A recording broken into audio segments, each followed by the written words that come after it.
where we get set to duke it out once again for yet another season. Today, it is not going to be a 250-mile race, but instead, it is the game center to see who will start where. This is Daytona, and tonight, it is the home of the Highline Diecast Collectibles Daytona Duels. Welcome, ladies and gentlemen, to the Speed Cup Series for the Daytona International Speedway. My name is Will Ramble alongside Brad Daniels. We bring you all of racing action from start to finish here on this fantastic Thursday night. Brad, it is a great prelude to see what type of racing we can expect to see in just 7 days' time, as tonight's 235-lap duels will look to set the grid for next week's season opener. Absolutely. Tonight, you get to have all of the racing happen within these little heats with the final little batch at the end. It's going to be a great, chaotic night, I think, here, Nolan, here at Daytona Beach. Nonetheless, it's going to be a great time to watch and all together just see what let's see what happens. This schedule has been a long one in the making, and of course, it's going to be quite the journey that we have ahead of us here with this league. Anticipated to have quite the showing here, this one out here this afternoon. But again, the way this field is going to work out, 235-lap duels will be on order here for today's race. And then following the conclusion of those 235-lap duels, the top 12 from each will enter a 15-lap sprint, just for a little bit of brag rights here at the end of the night, Brad. A bit of an extra bonus race, you could say, for the folks at home. And, of course, we do have a little bit of a prize as well. Brian and Associates putting down $25 to the winner of that sprint race at the end of the evening.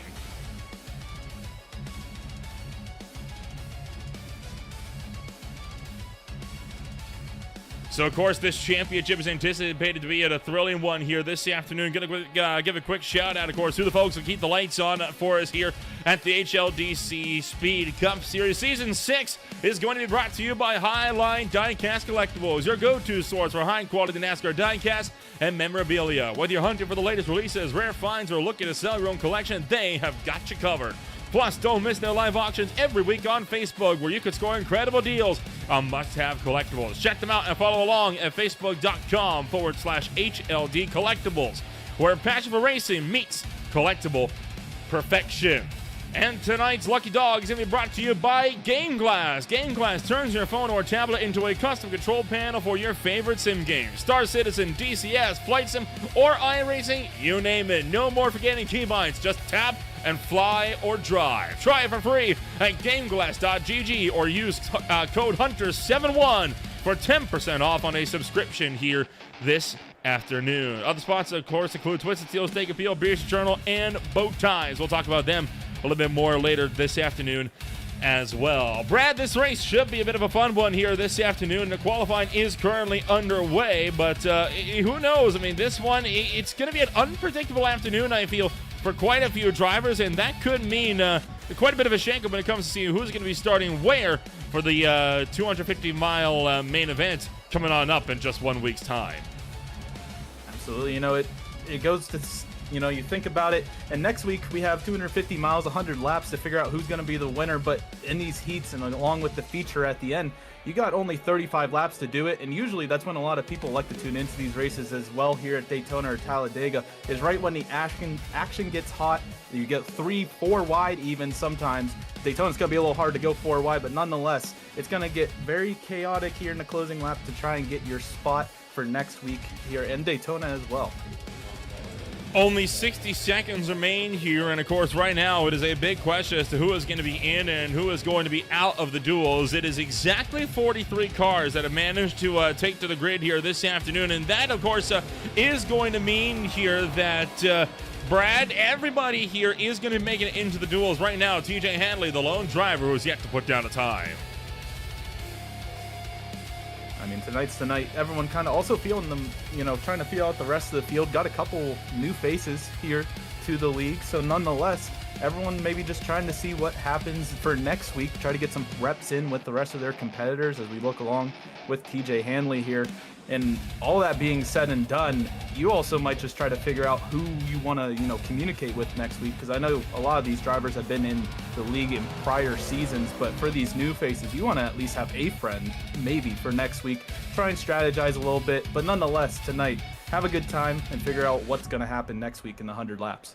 And all of that is going to take us to the conclusion of the qualifying round, so that means it is time to see who is going to be starting where for the main, the main event, for duel number 1. 35 laps about to get underway, and here in this one, it is going to be none other than Peyton Tulloch bringing it home number 1 this afternoon alongside David Farella on the front row of the grid. Jeremiah Vincent starts alongside Tim Branton back on the second row of this one here this afternoon, with row number 3 bringing up now the likes here of Nicholas Coate alongside Josiah Vincent. Row 4 then will hold Grant Applegate, one of the rookies entering this field, alongside Ronnie Norman. And then the top 10 of this field closed out by Charles Simmer and then another rookie. It is Parker Sukup in the 109 here, Brad.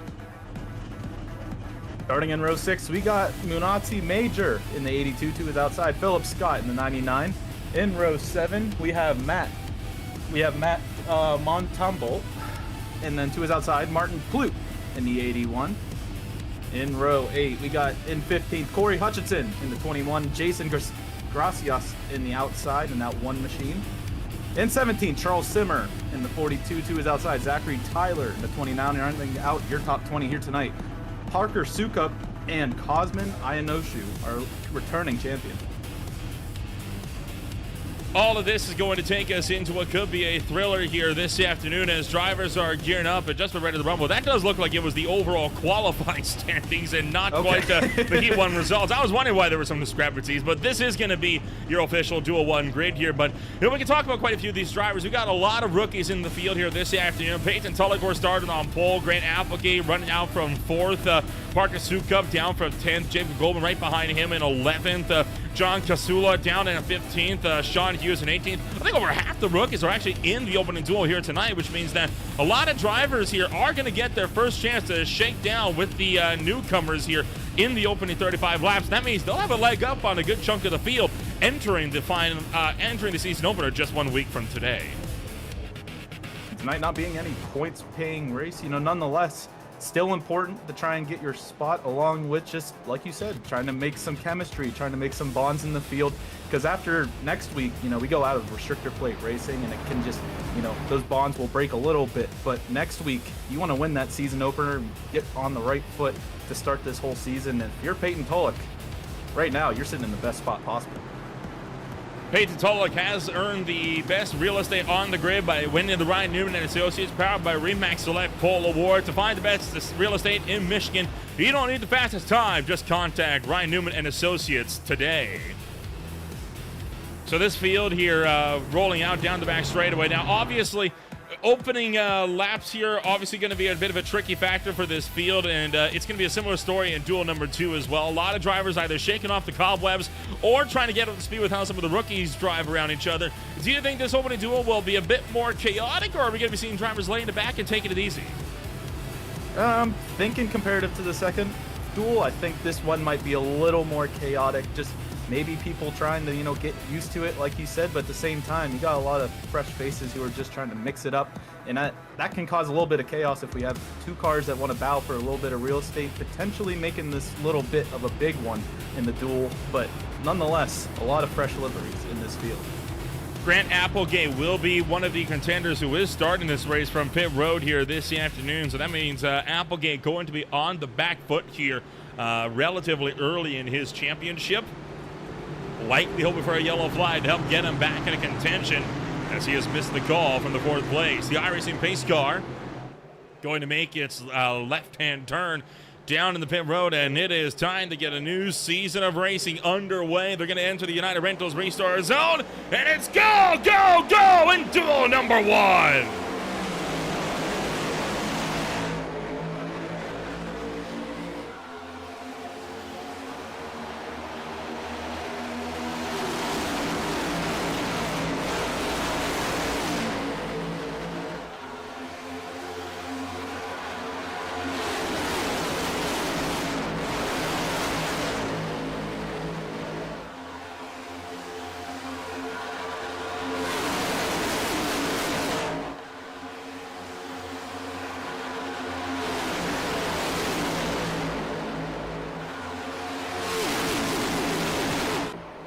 Relatively tame opening lap here to kick off the afternoon here, Brad, as it is single file for first all the way back to about the 10th place spot before we finally see some drivers go in double file. Grant Applegate has made his way onto the racetrack, but he is just now left pit row, which does lead to wonder if it was some sort of hardware failure that has seen that number 57 car now trapped on the back foot and about to go a lap down in just the second lap of duel number 1. And, you know, we don't have to worry about it today. No pit stop strategies have to be played, but you can see he has a hungry group of cars that are going to be trucking on through, and that pack is going to catch up mightily fast to the back of that bumper. And nonetheless, you also saw all the drivers in that outside lane try to find a gap and shove their way into that inside line. And when you were looking at Jeremiah Vincent, he was starting on that front row. He's already back to about the 12th place position right now, now up to 9th, but trying to battle his way up as we now have it 2 wide still coming through the tri-oval. Peyton Tulloch is still holding that lower line strong, but nonetheless, we got an outside line trying to push on through up about 2 car lengths back. Eminency Major looking to claw his way towards the head of the field here early on. You saw him make an aggressive jump to the outside right ahead of that 00 entry right behind him. So cruising on through. There you see Grant Applegate hugging that outside wall down the super stretch. He's just going to try to get out of the way and allow this field by down to the inside line, but make sure he doesn't compromise his own line entering turn number 3 by having to go down onto the apron. Outside lane starting to get some speed. That number 80 scored at the 80, 00 on the car. It is Wayne Newman pushing Minati Major to the point, and Major clears down in front, showing no loyalty to the rookie up top.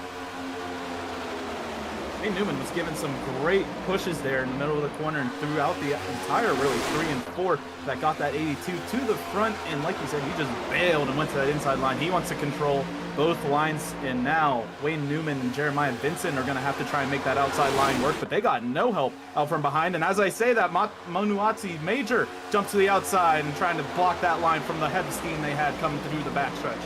And Minati Major showing a bit of divided loyalties here, and he's actually going to bring Wayne Newman down in front of the 8 of Jeremiah Vincent. So Vincent now going to start to drop back throughout the course of the field here this afternoon. Looking to be a bit of a tough break for him on that deal. Only 2 wins to his name for Major, both coming from the Nashville Super Speedway. However, he has run it up back at Talladega, and he has finished 4th at Daytona back in 2024 as well. So Minati Major is a driver that at least knows how to finish well, but boy, he would love to get a win actually under his belt at one of the plate tracks. A lot of drivers, you know, that might not be too favorable when it comes to your typical oval cookie cutter kind of track. They love these restrictor plates because there's a lot of drivers you see in real life as the outside lane having a head of steam here. That's Jeremiah Vincent gets real close to the outside of Wayne Newman, come through 3 and 4, trying to get maybe a little bit of side draft there through the corner. As Munuatsi Major now, he's going to have to try and hold off that outside line. They've actually got some help. And now the 8 is actually going to look to the outside. Jeremiah Vincent gets a head of steam going.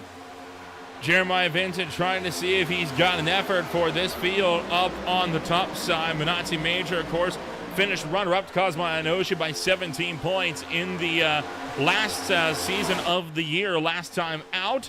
Meanwhile, Jeremiah Vincent came home 9th place in the points and an even 100 behind Ionosha, but he's looking to make good progress up to the front. Caution flag is out, though. We got a mess on the back straightaway. Multiple cars sliding around. Stacy Hunter, Charles Zimmer, Colton Easterday, all backwards in the infield of the super stretch.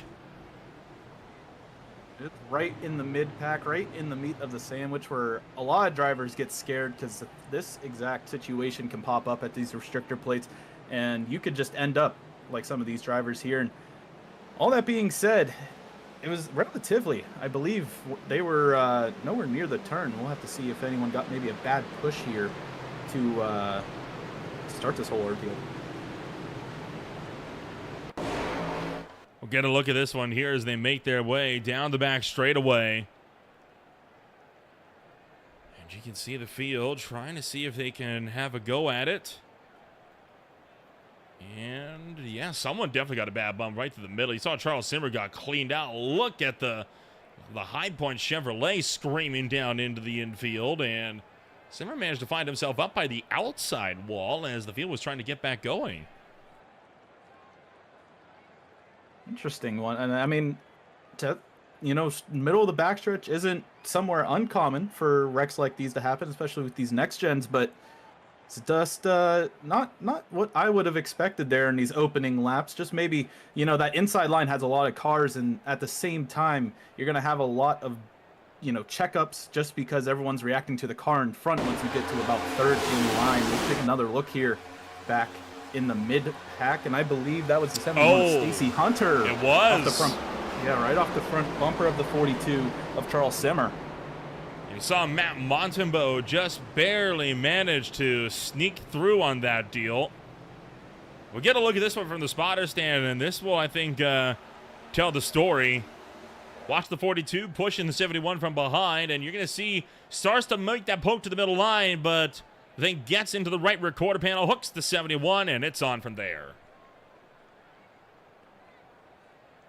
Montembeau did catch a pretty big chunk of that as well. One driver that did manage to make it through, though, the number 21 of Corey Hutchinson. We'll get a look at that in a moment. Meanwhile, we have pretty much the entire pack making their way into pit road. And this tells a story as well, Brad. This means they're not safe on fuel in these duels. I was about to say, I thought we would, even with the not 100% fuel level, we would still be able to get through the whole entire race. But it looks like everyone trying to make it, you know, has to come down pit road to make it, because tires are definitely not a concern here in Daytona. So all that being said and done, everyone came down pit road, and I don't know if anyone got any fresh tires down that. Actually, I think everyone maybe got some tires while they were down. Take a jump back here. This is going to be on board with Corey Hutchinson. Looking for the number 21 here, right in the middle. And hello. Had some good reactions that cut down low onto the apron to avoid the melee.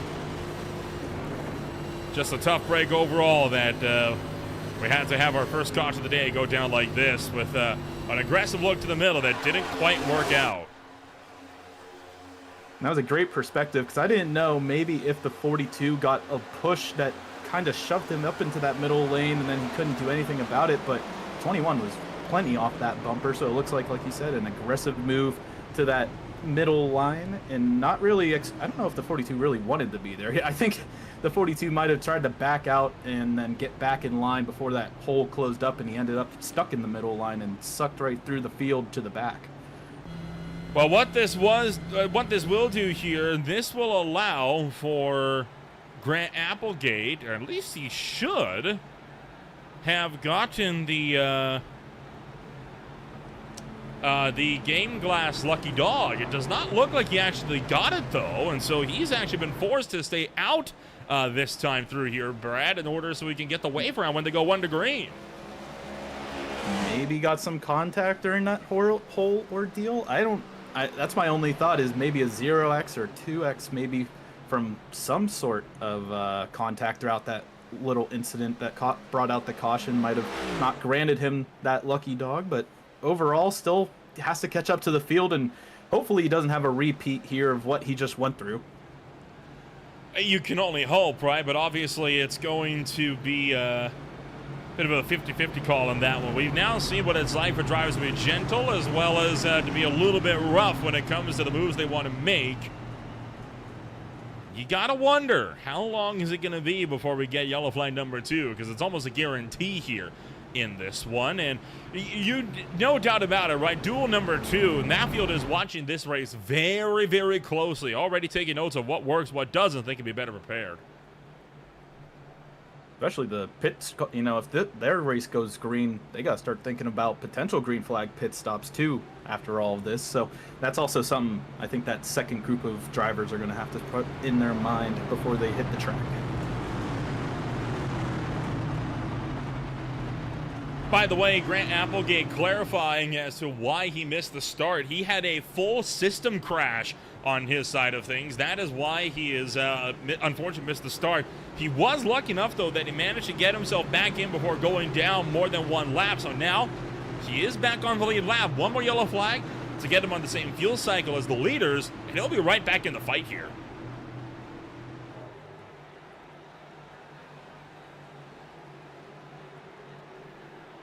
The Irish pace car makes its way into pit road. Minazzi Major will enter the United Rental restart zone, and once again the green flag is out, with Major pulling the field clear into turn number 1. Now we're going to watch this mad dash as everyone tries to get to that inside lane. You saw Parker Sukup in that 787 get to that inside lane when he found the gap.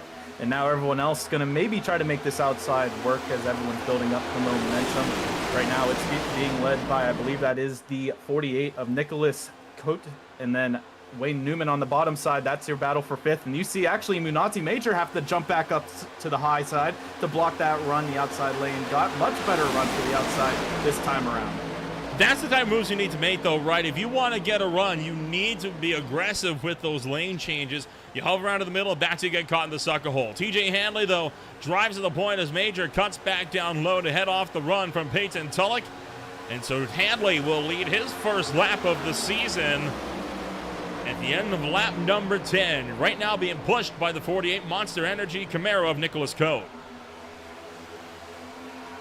Both lines right now, I believe, have 11 cars. Well, now actually one car dipped down there in the back, so almost the same amount of cars on each side of the road here, and everyone just trying to, you know, make their way up to the front. That outside lane has the momentum when they come out of the turn and go down these stretches, but in the middle of the corner, you can see the inside lane just gets such a run at the 82 Minazzi Major. Now has almost his nose clear, or his backside clear of the 08, but as we say that, TJ Hanley is going to get the momentum in that run along with Nicholas Cote, and they're going to make it work on that outside line and get another lap under his belt.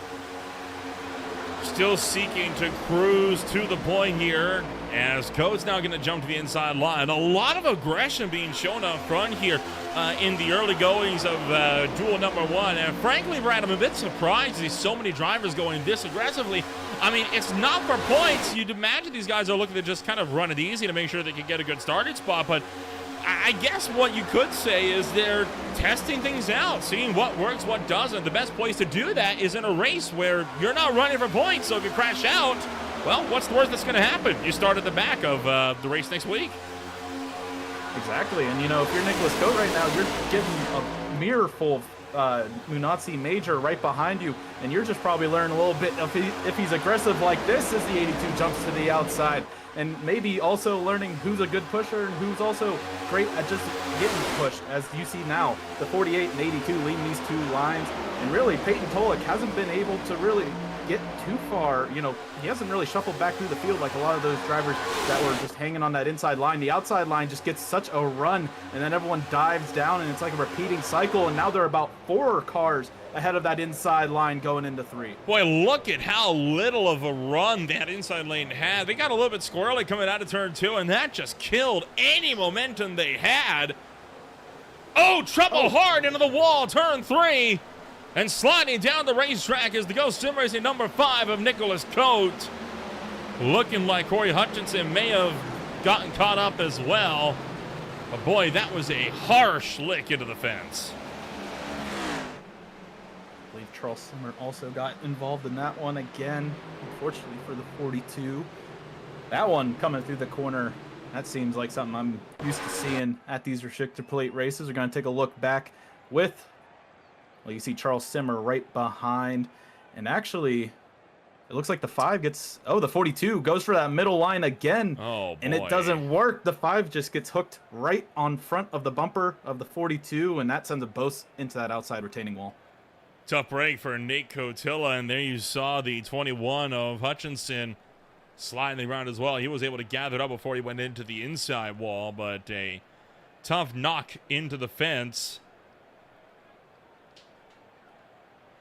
And we'll try to get a secondary look at this one here. This will be at speed.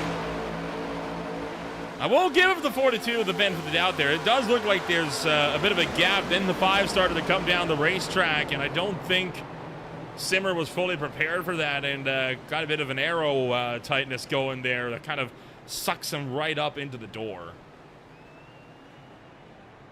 Another thing, I mean, that you got to think about too for these drivers is it's great to have a human spotter for these restrictor plate races. And if you have, you know, the basic iRacing spotter, sometimes that's not a clear call by the 5.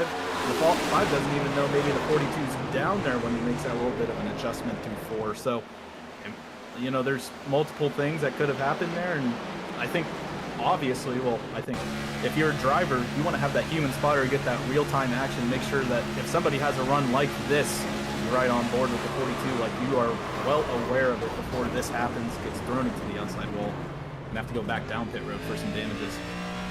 And you saw a bunch of cars scattered down on the apron as well. Jason Shua ended up turning Colton Easterday into the door of Corey Hutchinson, but you can't exactly fault Shue for that because he's trying to just avoid the mad scramble of everyone coming down the racetrack. This is what Shue saw.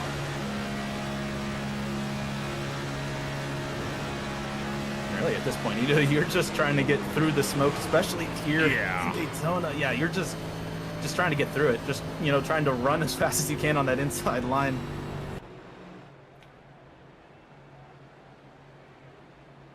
It'll be 20 laps to go this next time by at the line. Who this does save is Grant Applegate. Talked about him not being able to get the lucky dog for one reason or another last time out. Now he has been able to get that, well, not a lucky dog, but he's been able to get back on cycle with that yellow flag.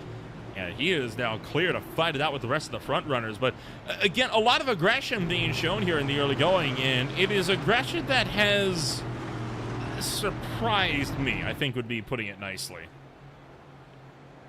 Yeah, me as well. I mean, usually in the, you know, the next week, I would expect when it's 35 to go, maybe some drivers starting to get a little aggressive. But so far in this race, everyone's just been trying to get anywhere they can in the matter of about five or so seconds, as TJ Hanley pretty much has cleared the entire field, right?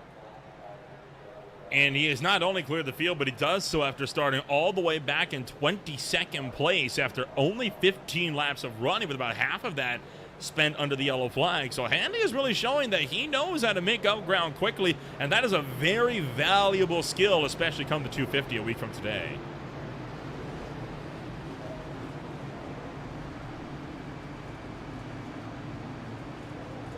Field's going 1 to green, and I think the interesting thing to note here is he has opted for that outside line for the restart. What do you make of that?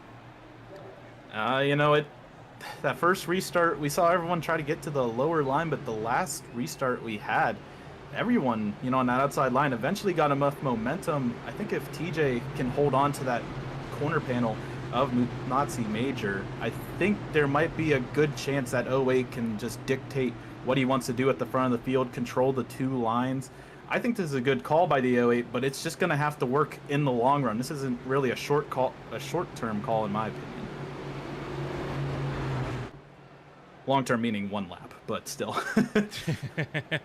They'll make their way down the super stretch on this 1 lap to go. And again, every caution that goes by, you can feel the tension gradually building more and more. I mean, these guys have been looking a little bit twitchy, I think we'll be putting it nicely, over the last handful of laps, and it's pretty evident by the aggression that we have seen overall from the field this afternoon. And again, a lot of drivers trying to find out what works, what doesn't. It's a good place to kind of get it all out of your system, because the last thing you want to do is go into the season opener next week and all you're left with is just a bunch of calamity. And we've seen that before in a few seasons, right, Brad? And it's never a pleasant feeling.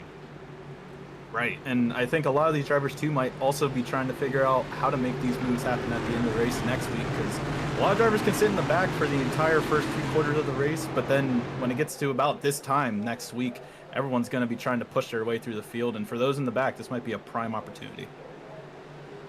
Don't forget as well, you also have that 15-lap dash at the end that only the top 12 get into. TJ Hanley with a massive jump, and Brad, that is about the worst type of restart you can have at Daytona, and you might be wondering why. I mean, he's out in front, that's what you want. The problem is when you're foot to the floor like this, you're going to get run down in seconds, and now look, he's a sitting duck for the rest of the field. Absolutely, and maybe if he doesn't get caught up by the outside lane, he's not even going to get oh, actually, okay, they did pick him up on that outside lane. I was going to say, if they really wanted to, they could let him run through the middle and take that outside lane, especially on the backstretch here, if they really wanted to just try and gain another spot as the 82 of Nazi Major taking another jump to the outside here outside of Jeremiah Vincent, trying to see if now that outside lane has momentum, which they will. They're going to push that 82 to about a nose length and now a car's length ahead of the 8 on that inside line. And yet again, that outside lane works, but it just took about 2.5 corners to do so. Call me crazy. I don't think we're done wrecking yet here in the opening duel of the day, as Nazi Major continues to battle his way up to the top side of the racetrack. An aggressive chop down low for Sean Hughes, trying to get a run going. Jeremiah Vincent does not look to go with him and really backs it up here. I don't know what the heck is going on for Vincent to slow down that much coming out of turn 2, but look at how much that has killed the inside line. Now they're clear by almost 4 cars on the top side.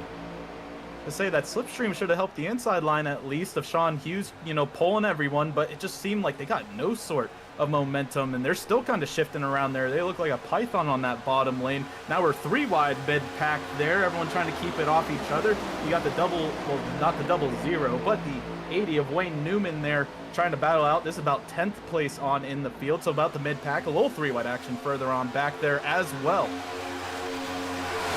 Charles Simmer is down pit road. He is looking to be done for the afternoon, as he has not made his way back out onto the racetrack after that second caution of the afternoon. Then a few drivers still looking to go 3 wide. You saw Wayne Newman briefly through right moment before he chopped back down into the inside groove. Everyone else remains in lockstep, double file, and I think part of the aggression that we're seeing here is due in part to the fact that they don't have fuel to worry about anymore. There's no need to save fuel. You can just gun it all out to the end, because, well, that pit stop that they were able to take under the first caution of the day, just 10 laps in, it saved them from even needing to take green flag stops. Yeah, and when you're that front car on these lines is like you are Sean Hughes and Nazi Major, you know, you're pedal to the metal right now. You're not given any sort of inch, but, you know, if you're ever one behind them, you could save a little bit of fuel, and that's, you know, obviously not a problem right now as that outside line gets another huge run. But all that being said and done, now we're going 3 wide, actually. Sean Hughes gets put on that inside line. And boy, looking for a moment there. Easter Day up the middle. The 787 of Parker Sukup up to the outside wall. Bit of a dicey moment. Zachary Cox still maintains momentum down low. I think they've managed to get out of that, but look at how much that has broken up the front runners in this pack. Yeah, just a lap before you had 2 by 2 for the entire field practically. Now we have 3 wide, 2 rows deep further back, and that might actually start building a little bit of a break in this gap, or in this group, if they don't get it all sorted out here, because the more wide you go, the slower you are, because you have to keep yourself constricted to a smaller area, and you can't really, you know, have that freedom to keep the momentum and run the line the person in front of you is running. So luckily everyone's staying in that pack now. Everyone filed back to 2 wide as Nazi Major still holding strong in this outside line, getting pushed by Peyton Tulloch in that Titans livery. But that inside line still has to build their way back up and try to, you know, even give a fight to this outside lane. You got about 13 laps to go with that pass across this stripe. But now that 787 actually going to drop back of Parker Sukup and then maybe get a 3 wide action maybe here. Oh, they're going to keep working at it here. It is going to be 13 laps to go next time by. It's 14 as of now, but Major continues his run up at the outside wall, and expect for Major to chop down to the low side the second he sees Jeremiah Vincent and crew down there making any kind of ground. Nazi Major has been driving through his mirrors this afternoon, and that, of course, implies that he is not willing to let that run go, except he doesn't have the help from TJ Handley through turn from the 17 of Peyton Tulloch there through turns 3 and 4, but you had Handley shoving Jeremiah Vincent all the way through 3 and 4, and that's allowed the inside line to regain the initiative. You know, this back and forth game keeps going, but right now Nazi Major, you saw he was holding on to the outside line. He has faith, but that's right now, that faith is about 2 car lengths back from Jeremiah Vincent in that 8, who's going to be getting pushed all the way down the backstretch by TJ Handley. That 0.088 connection right now, doing great wonders for the inside line as everyone else just trying to stay in line, keeping it civil a little bit as we look further back in the field. Yeah, everyone's about too wide here. 21 of 22 runners are all packed up with just 1 second from first to 21st, really showing just how tightly condensed everybody is here. And of course, this track in Talladega, the only 2 places on the NASCAR calendar where you can really get a sight of that. And it's hard to really give you the sense of speed that these guys are truly flying around this place. I mean, we're talking about covering 2.5 miles worth in under 50 seconds. I mean, that is an impressive speed for these guys to be hitting here. And Minazzi Major, what did I tell you? As soon as he saw a chance, he was going to look to break off the lines, and he is back to the point now. But here comes Tuluk up top. Tuluk didn't go down to help out Major, and now Ryan Newman going to help Tuluk get to the point.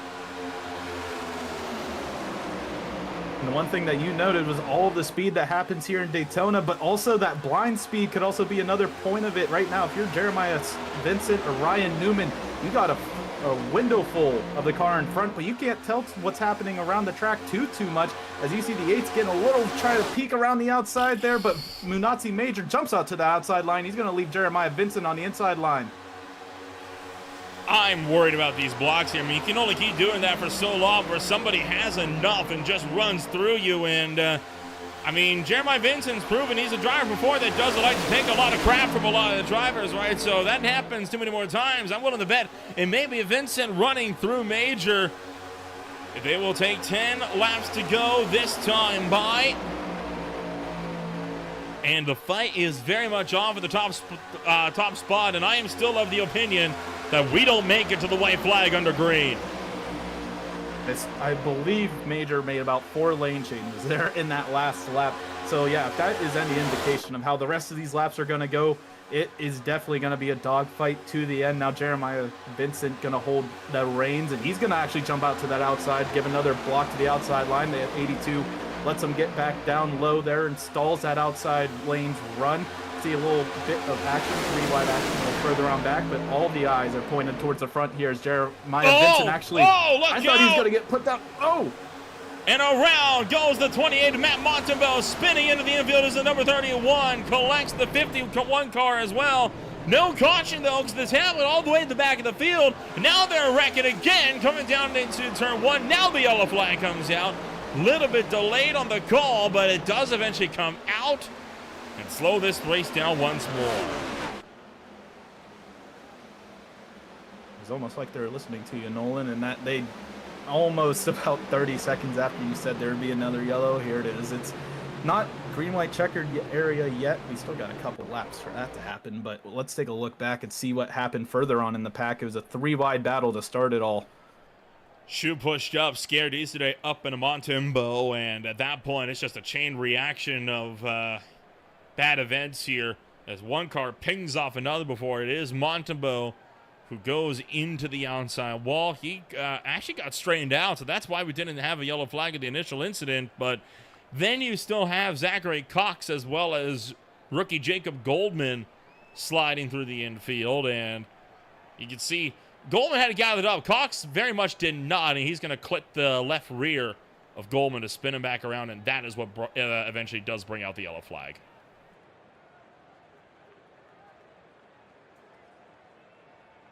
And Montembeau, hard hit into the outside wall, is going to definitely give a lot of damage to that 28, and if it's one thing you need here at Daytona, and it is aero, and that's going to, push in those...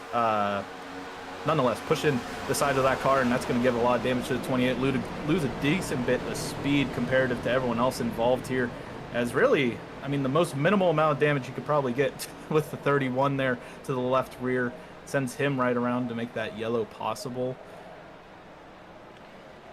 Nick Cotilla getting caught up in yet another incident, and there's a lot of damage now on that Go Sim race at number 5. It's a tough break for Cotilla. One of the drivers in this league that has been putting on some impressive shows as of late, even more so when you consider, right, this is a driver with cystic fibrosis that continues to come and race in, week out, and puts together some pretty decent shows, all things considered, when you realize this guy races with a joystick. I mean, that is more than impressive because he physically cannot operate your typical steering wheel controller. So for a guy that runs the joystick, he is not doing a bad job at all, and it's just a shame that his season is off to such a rough start here. Yeah, absolutely. I mean, a lot of these drivers, you can feel the bumps in the road, and I couldn't even imagine. I mean, I've never drove with a joystick anywhere in iRacing, and I could only imagine what the 5 is going through, trying to just figure out how to, keep in line. He's doing, I mean, from what we saw, I mean, other than the damages, he hasn't been getting out of line or getting out of sorts of any way. I haven't raced. I have attempted to race with a trackpad before on a laptop. It doesn't work. It just doesn't work. It's weird. It feels so unnatural. So it doesn't work, man. Oh my gosh. I think I actually done that too. I just realized that when I first, because I didn't have a wheel and I was trying out iRacing. I remember now that I was using a touchpad to try and figure out how that operated, and obviously I bought a wheel real quick afterwards. Wow, who could have seen that coming? I mean, I could only imagine a joystick, though. I really don't know how. I do terrible playing on the Xbox or PlayStation on the NASCAR games or F1 games. I could only imagine doing iRacing with the joystick. Well, the answer is you do what you can.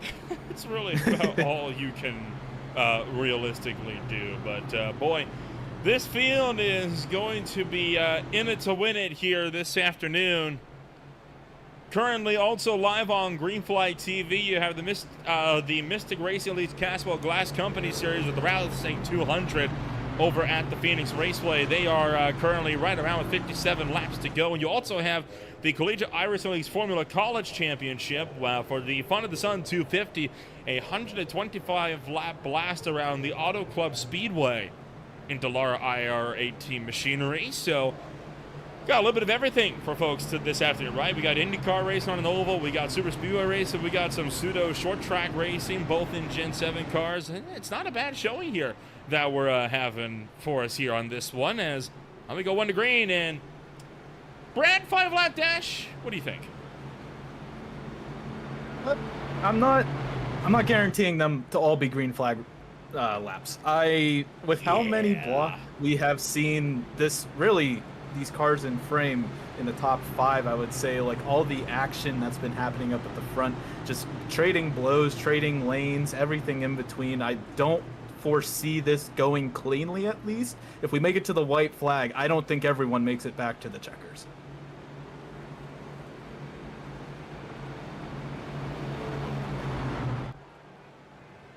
Well, the pack is just about ready to go at it again.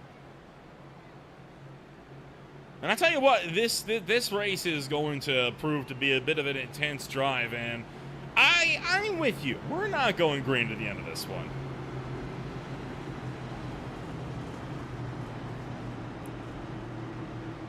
I mean, I do find it impressive, these two on the front row of Munazzi Major and Jeremiah Vincent. They have fallen back, 3-4 car lengths from the lead, and then the next lap, it seems like they're right back up to it. These two, I think, might be the two to try and find it all out, along with TJ Hanley there. But still, we have a lot of other drivers that have just been pushing their way through other drivers so far. This whole field has been pretty aggressive, and maybe we'll see if also that second heat might be as aggressive, or maybe they're taking notes and just want to get through 35 laps clean.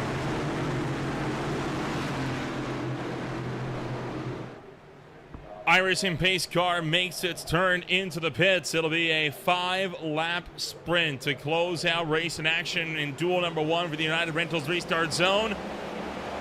Major and Vincent both jump early in the restart zone, and they are able to predict each other's start point relatively evenly. They remain 2 by entering turn 1, but it's Vincent who gets the drop on Major and clears him down to the inside. And now Tulloch is going to have to try and keep the momentum up. But right now, that inside line doesn't have too much momentum going. Actually, now Jeremiah Vincent looked to the upside, and now he's actually going to jump it back into line there on the lower side. Now we only have about 5 cars in that outside line. Not everyone feeling it right now, unless you're Peyton Tulloch and you're trying to keep nose to nose with the 8 going through 3. These two side by side going through 3 and 4 now. Vincent, Major on the inside, Tulloch and Coate on the outside, and everyone else jockeying for some clean air and trying to find a way through to the point. It will now be 4 laps to go when we come back, when they come back around, and that white flag continues to loom, and everybody here knows it. And that aggression entering a new level as you see everyone snaking around down the back straight. Manati Major jumps up to the high side, trying to see if he can get that run back around the outside of Jeremiah Vincent to go to the point. Vincent and Hanley are back together on that lower line. That 8 and 08 have been pretty good at keeping that lower line handy and up to the competition. And now that outside lane's actually going to have the momentum coming out of 4 with Tulloch pushing Major past the 08 and 8. Actually stalls out a little bit there, but right now also Grant Applegate, who started off pit road and a lap down. Now that 4th car on the outside line. He's moving through the field, got to the top half as this is all unfolding. We got 3 to go in this first heat. 3 laps. Oh, trouble back straightaway. Couple cars sliding down. They're going to keep it off the inside wall. That's Jeffrey Reed down to the inside. Garrett Austin eventually loses it with him. So a 2-car tango on the back, but no yellow will keep it green for now. 2 laps to go and 5 miles are left at the line. And man, looking at the 57 of Applegate, almost putting this over the outside wall. Easterday bounces off the door of Wayne Newman. And now somebody's just trying to figure out that 3rd line. Oh, the 55's around. That is John Casala into the wall, and that will do it. We are not going to make it back. Jacob Goldman is destroyed.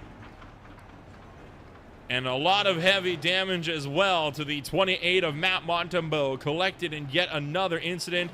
Cotilla, for the 3rd time tonight, is caught up in a wreck, and again, not of his own doing. And that is going to send this race into overtime.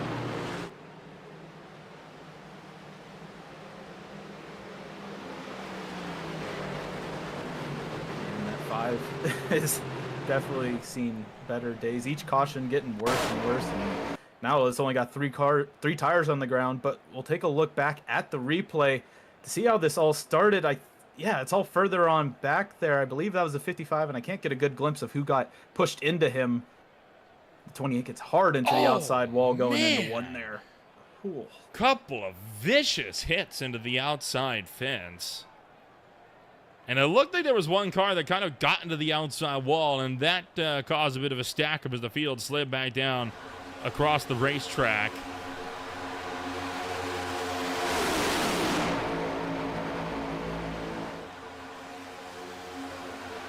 Yeah, that'll do it. And a brutal lick into the wall for the number 41 there. Not at all what he was hoping to have happen for him. And you'll see the field here as they make their way down the front straightaway. You'll see the wreck start to develop. And boom! Just smokes that outside wall. Entering turn 1. Wow, I'm surprised they were even able to drive that thing back to pit road. That 28 looked like it just lost its whole front end into that outside wall. But luckily, I mean, tonight's the night that you want to, technically wreck out of a race. So no points, but obviously the starting position next week is going to hurt a lot. Well, that will send this race into our first overtime attempt here of the afternoon, and it is going to be the first of 2 possible attempts at overtime here this afternoon. So all of this will get set to take us into the closing laps of this race here this afternoon, and boy, we're in for a ride.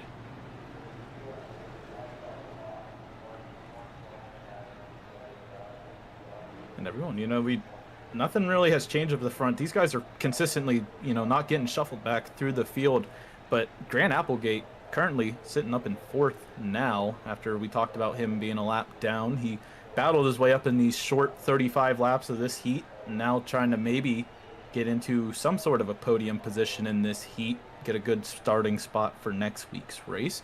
But right now, Munatsi Major has put on a great showing of at least blocking. It was aggressive at times, but nonetheless at 82 has stayed at the front of the pack at least once or well, I think this is probably the 3rd or 4th time he's been on front of one of the rows coming through one of these restarts. I believe this is the 5th caution of the heat, so everyone also getting used to these cautions and how to restart, try not to shuffle themselves through the field and get stacked up on these restarts, because you need the momentum here, if nothing less.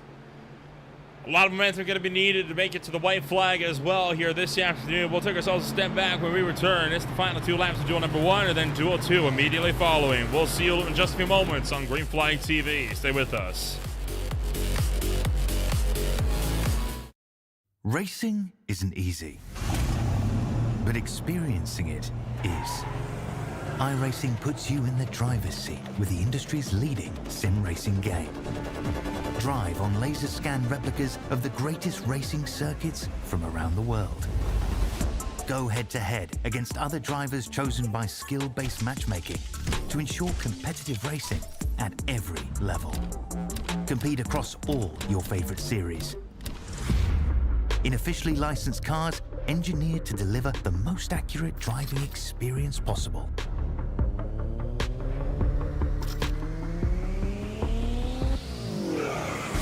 Join a race or host your own with players from across the globe. Race against the computer or in a league with friends. Feel the thrill behind the wheel. Visit iRacing.com.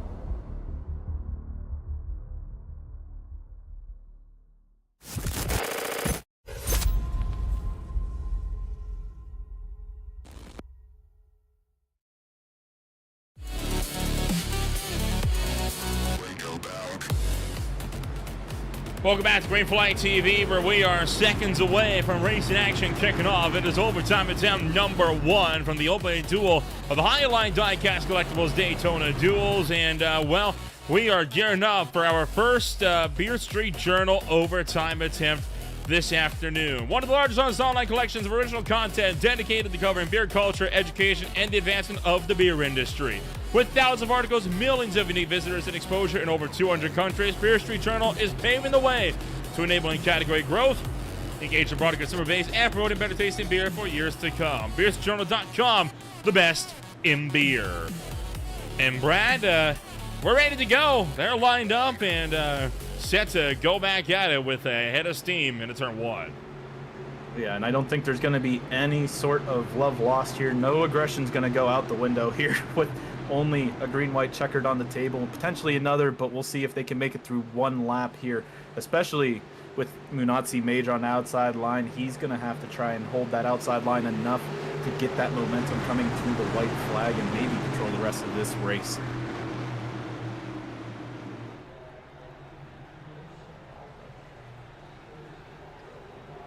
So they'll make their way into the United Rentals restart zone. Green flag is back in the air, and racing action resumes at Daytona. Major gets clear. He's trying to pull Grant Applegate with him, and Peyton Tulloch did not get a good look down on the inside. Those two are going to be stalling here as the rest of the field is going to collect up all that momentum, get a little bit of the draft and the pull through 1 and 2, get all that speed set up. You can see also maybe a little further back, just a maybe second pack getting set up here, as everyone didn't have a great restart that time by. That outside line is cooking up. Blocked by Applegate. Oh boy, now they're 3 wide for the lead. Applegate tried to block, but Cope was already there, and so Applegate's forced to stop. Now caught in the sucker hole. Now Munatsi Major's been abandoned, and just like that, Major going from hero to zero. Now Tula, who we thought would be minding the midfield, he's now looking to the outside for the lead as they take the white flag. Nicholas Coate, he is here. He's popped out, and now he's leading this whole field around turns 1 as everyone now filing back into 2 wide action. Coate and got Jeremiah Vincent on the inside line, but Peyton Tolik is going to try and get everything out of Great Applegate's bumper as they get a little squirrely come through too. Down the super stretch for the final time in duel number 1. Nicholas Coate continues to lead the way. Jeremiah Vincent, the primary pusher from the inside. They're packed up, nose to tail, 2 by 3. Trouble, crashing. They're going to go around to the tail end of the field, and it's going to be a big mess. A multi-car pileup coming out of the final couple of quarters. A disaster at the back. Meanwhile, Vincent pulls alongside Coate. Contact for the lead, and down to the stripe, into the infield. Vincent looks like he held on for the win, but will it count? Because he went under the line to do it. Oh my gosh. Nicholas Coate tried to do everything he could, but that was just an amazing run by Jeremiah Vincent on that outside, and that, I don't even know exactly what happened there in that final set of quarters. There was so much going on there. I'll take a jump back, and this was the melee coming down to the start-finish line. They came to, oh boy, well, we'll try to get another look at that one. The session jumps ahead, and that kind of puts a damper on our attempts to get a look at what happened here in this one. And, man, I tell you what, an aggressive dogfight coming to the wire. This is Coate and Vincent again, and Coate went up and did turn Vincent. I think there's going to be ruled that that was Coate's own fault, and Vincent was looking to save the car. Absolutely, because Vincent gave him enough room, and obviously not trying to get side drafted at the same time. That's going to be, I believe, a top finishing position for the 8. Well, all of that will take us into the results page here for duel number 1 this afternoon, and that is going to be it. And well, you see everyone down to the bottom of the field. It was a tough break for everyone here this afternoon, but now we are getting set to do it all over again as we get set to go racing for the second duel of the night. Starting pole position, it is David Perella. He is going to be alongside Tim Baranson in the number 92 for AEW. Row 3, it's row 2 is Josiah Vincent alongside Ronnie Norman, with row number 3 holding Stephen Kirby and Philip Scott. Row 4 brings up Mark DePlute and Jason Gracias. And then the top 10 closed out by Zachary Tyler and Cosman Inoshu, the defending champion. In 11th, it's Scott Leonard to his outside Stan Hausman. In 13th, we got Jordan Fisher to his outside Joey Barrett. In 15th, Terrell Wheeler and to his outside Adam Kulkowski. In row 9, it's Caleb Bass and Ethan Amberg. And rounding out your top 20, it's Mark McFadden and Ernie Ludwig. Twin Canadians on the 10th row of the grid, with Randy Schweitzer bringing up the tail end of a 22-car grid, and they're already making their way down the Daytona Superstretch here this afternoon. And Brad, that was an intense way to close out duel number 1. Do you think these guys are going to be a bit more easily? They're going to take it a bit more easy after seeing how that first 35 went down? I think they're going to try, but they've also had a good 45 minutes sitting in pits watching this whole last race unfold. So they might be a little, they might need the rust off, or get the rust off of their cars here, try to get back into the flow of things. I know it's not hard to get back into the flow of things in Daytona. There's no breaking points or anything to worry about, but you still got to at least get warmed up back into rhythm. And 35 laps, as we just saw, can feel like it, it can be a lot longer than it needs to be if you get a little crazy in the corners or some bad bumps here and there. Well, the field gearing up to go racing once more. Duel number 2 about to get underway, and then it is a 15-lap main event immediately after the iRacing pace car pulls down to pit road. And the green flag is out once more. And it's going to be David Ferrello leading the field to the green flag, with Josiah Vincent pushing on his heels.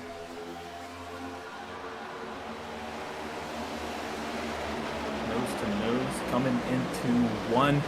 David Farella, Tim Branson, still, no one had a great start. I think those cautions we saw in the first duel, there was a lot of drivers that got put out to drive for the most part through 1 and 2 on the restarts, but these guys all staying clumped together, still trying to make that 2-wide action work. That top line has a heck of a run, though, of Tim Branson getting pushed by Ronnie Norman as they come into 3.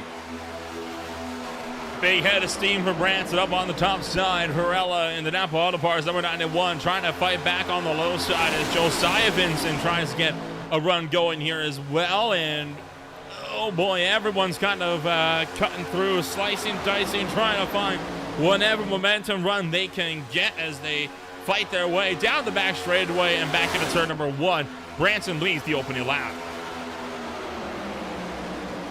91 of David Farella is pushing on the inside. That Napa know-how machine is trying to do anything he can to get momentum on that bottom line, getting pushed by Josiah Vincent in that 4. All that being said and done, but when you look back past Ronnie Norman, they're still trying to figure it out on that outside lane. It looks like the 99 of Philip Scott got put in the sucker hole there. He's getting thrown through the field in that middle line as everyone's just trying to run the outside, but he actually has some help.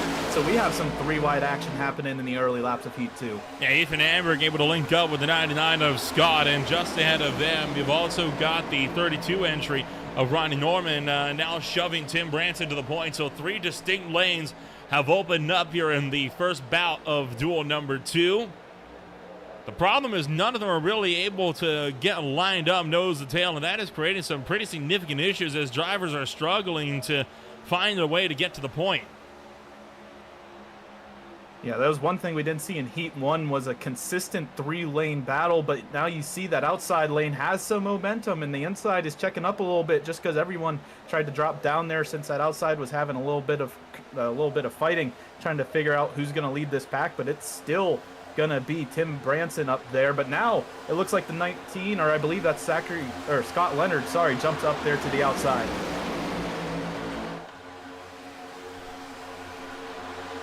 Farella still out in front. Josiah Vincent in second. Now Stephen Kirby will pick up the 3rd place spot. Josiah Vincent going up to the outside, trying to make it a Vincent 1-2 on the front row of the Grand for the Highline Diecast Collectibles 250. Boy, what a story that would be to see the Vincent Motorsports teammates start this race from the front, but he has got Zachary Tyler, one of the rookies entering today, really trying to put the squeeze on him up top to keep him out of the top spot. Reminiscent of some good wrench paint schemes in the 29, but Zachary Tyler has the momentum going, but right now he's going to get a mirror full of the 92 of Tim Branson. He's going to push him through the tri-oval into turn 1. They're nose to nose coming into turn 1 as actually the 4, Josiah Vincent, gets a heck of a run going into the corner, and he's actually going to be able to get about 3 car lengths back now to the outside lane. They lose a little bit of steam coming through, but as you say that, here they come, coming on that outside lane, trying to push on through. Few drivers having some second thoughts in the mid pack, and that causes the 3rd lane to finally fall apart as we'll get it down to just 2 lines apiece. Ethan Amberg leading the charge, trying to join the bridge between the line that was further back versus one that was headed up towards the front. And it looks like that gap has been successfully joined up, so now they're 2 by like it's a pace slap at 200 miles an hour. I don't think they're going to take it easy. They didn't really look at the first heat and say we need to, try to get through at least the first 15 or so, maybe single file, or just not getting a crazy amount of 2-wide action going on. These guys are ready to fight for whatever they can, as Zachary Tyler in the outside lane is going to push ahead and bring about 2 cars with him, I believe. But now actually Tim Branson is not going to come on down with him. He's going to stay on that outside line in the AEW machine and try to push on through while getting pushed by Josiah. Oh, that's Josiah Vincent on the inside, but he's getting pushed by Ronnie Norman on the outside. Well, it's also worth noting here that for a good chunk of the pack here this afternoon, they're not going to necessarily need to worry too much about green flag running with each other, right? Because a lot of these guys are season regulars. Most of the rookies were in the opening duel, which works out well for the second pack, because that means all of these guys around each other, for the most part, they're very familiar with how they run, with the exception of just a couple of contenders that are all towards the back end of the field. That's why we're seeing this race, I think, being a lot more calm and composed. Everyone here is familiar with each other. They've been racing with each other, and sometimes for several seasons now, it makes it a little bit more predictable with what the guys around you are going to be doing. Yeah, very much so. And, these drivers up at the front for, you know who's around you. You got to figure out, okay, are they someone I've at least, been in this situation with before, or do I have to figure out if they're better at pushing or or somebody that's better at receiving the pushes? Either way, Phillips, Scott, sitting right there, you're kind of forcing that situation nonetheless, as Jason Gracias on the outside is now going to take the lead in that one machine with Cosman Ionoshu pushing through, trying to keep that title reign going into this season. He's jumping into that inside lane on the 24.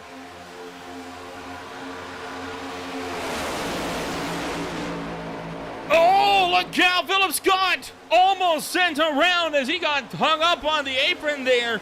And Ronnie Norman cut him a massive break by lifting out of the line. Philip Scott to save it. If he had kept going there, he would have turned him around and taken out the whole field with him.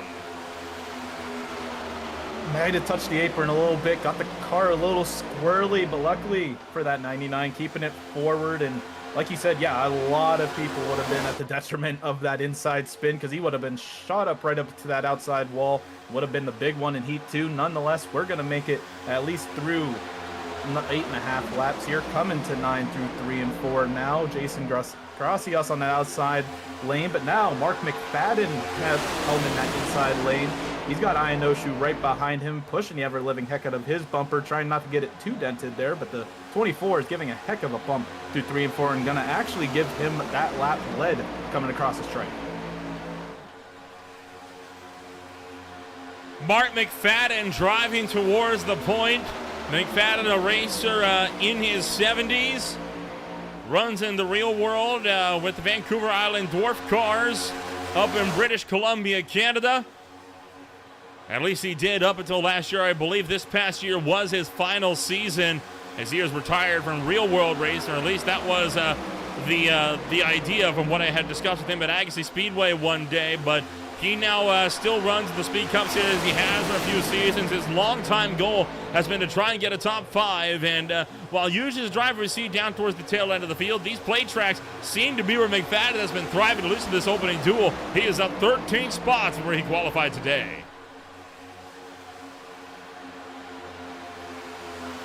In that inside lane, I mean, obviously, like you said, he's got his way up to the field and above the midway point, but right now he's going to also have to try and not fall into the trenches of that mid pack, as Mark McFadden now, you can see on the inside of Scott Leonard, and the 14 of Ethan Amberg up onto the outside. That Canadian right there just trying to push through, see what he can do on that inside lane. These guys have gotten a little aggressive, not as aggressive as that first group of cars. You can actually see a little bit, I believe, front end damage to the 66 of Ernie Ludwig, actually, as we came through 3 and 4 there. I noted that, but these guys still keeping up the ante, trying to get to the front as fast as possible. But right now, that outside line helmed by Jason Gracias is getting a little bit of momentum lost, as that inside lane's about 4 cars clear going into one. Cosman Ionoshu continues to lead the field on that inside line. Ernie Ludwig right behind him in the number 2 spot. And McFadden links up with his Jawbone Motorsports teammates. Ernie Ludwig, a fellow Canadian here and one of the rookies entering this season. Now, for the most part in this championship, McFadden has been running all by himself in the Jawbone Motorsports crew. Looking though like that has changed for this season. So Ernie Ludwig trying to see if he can help McFadden secure a top 5 in duel number 2 this afternoon. Doing a great job at it, both of those drivers, up. We said they were in that 10th row trying to, hold on to that back of the pack, but they were able to get their way to the front now, sitting in that podium position real pretty. But nonetheless, you got Cosman Ionoshu that was hard to take down no matter what, and that is someone you don't want to see right in front of you, because that means somebody is going to have to try and figure out how to get around this 24. But he got the pair of teammates right behind him, and then Tim Branson and the rookie of Zachary Tyler there also trying to make it work. I know she still leads the way up front. Ludwig, Big Fat in second and third. And now the pack all the way up to the top side. The inside lane's relatively composed, but the outer line seeming to have a bit of a difficult time getting themselves organized here. Tim Branson trying to lead the way on the top side, but boy, Philip Scott gave him a bit of an awkward bump and nearly got punted around. It'll become a pinball. Yeah, I know, like, it feels like for a driver, it could feel like some high-speed LA traffic here in Daytona, just trying to make sure you're not hitting the car in front too hard, but at the same time making the right bumps, making the right adjustments, and can't see what's happening ahead, which is half the battle, half the time anyways. And unless you're Tim Branson or Ryan No-Shoe, you're just trying to give as much support to your line as you can. And also, we haven't talked about it yet, no yellow flags have come out, but nobody bringing it down have to bring down pit road. You got to start thinking about that if we actually keep it green here for the next 21 laps as we go 15 across the line there. But all that being said and done, we're going to ride on board here with Ronnie Norman as you could see, just playing with the throttle there through 2 and 3, not full bore like these drivers up at the front of these lines. And you see just how much that outside lane is struggling right now, as they are just not able to get the run that they need here. But now up on the top side, you see Martin Flute trying to pull alongside with the Ace of Delco number 4. Just like that, that outside lane has fallen back significantly. What has happened to the top line? They have gone nowhere.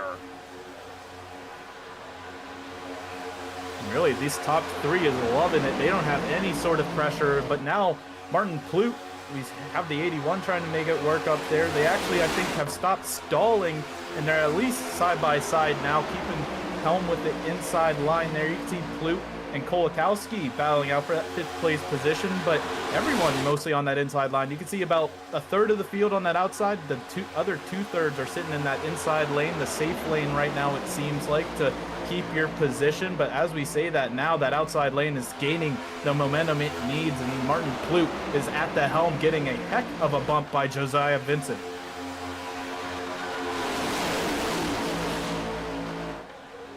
An estimated 15 minutes to the end of the second duel, provided we go green from here to the end. 19 laps to go. This is the longest green flag run of the event that we've had so far, and rapidly closing in on the halfway point as well. In fact, I think we will be halfway home this time by at the line. So this second duel overall showing a lot more promise and being able to go the distance here than the opening duel did. Now, if this is indeed the case here, Brad, when do we see drivers coming down pit road?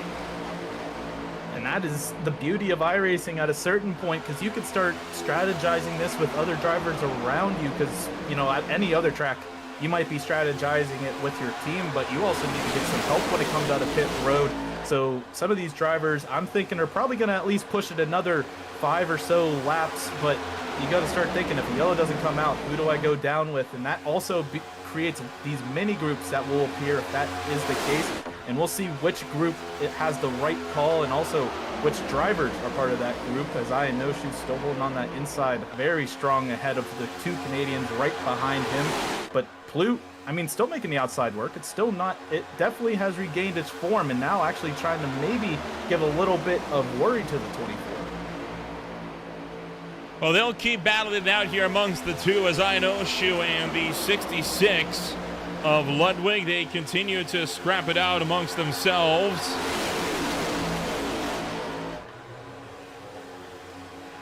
And you have to imagine that for a good chunk of this pack, it could look to be a bit of a tight run to the end of the race here. And man, these guys are...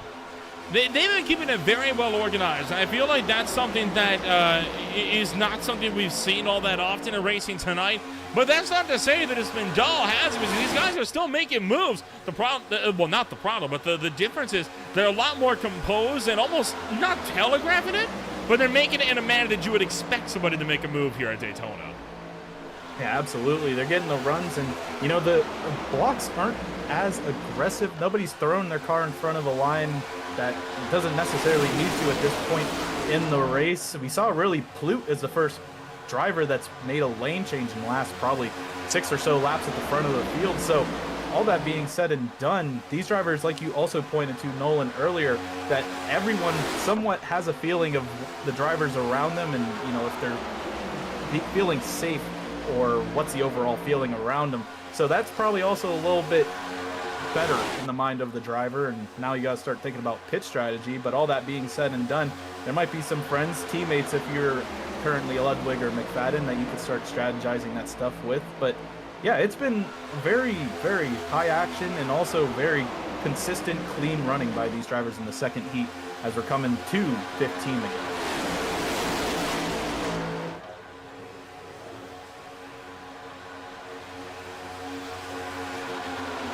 15 laps the distance in the second duel of the night. And then we'll be matching this distance in the sprint race coming up in just a little while as well, which will have a 24-car sprint to see who will be winning $25 in the night. Ronnie Norman dropping to the tail of the field. He might be looking to think about pit stops here, which would explain why he's now dropping to the tail end, so he's not trapped on the outside of 3 wide. Yeah, absolutely. That's also something you have to think about if you're outside lane. If you're considering pit road, you have a line of cars that you can't even get down below to even think about pit road. So you can see these drivers now, it looks like filing down to that lower line. That's going to be unfortunate for some of these drivers on the outside line that were trying to mount a charge, especially if you're that 92 of Tim Branson back there, who's fallen slowly but surely through this whole ordeal. But right now also Martin Plute, he's at the head of this inside lane, but he's given it a full throttle throughout the entire course of the track, so he doesn't have really any sort of give. He's not dragging the brake nor letting off the throttle, so he's given all the fuel away that he can. So he's got to start thinking like he's the guy with the least amount of fuel in his tank and try to maybe get a couple people to go with him when that time comes. All that being said and done, that outside lane is pretty much decimated.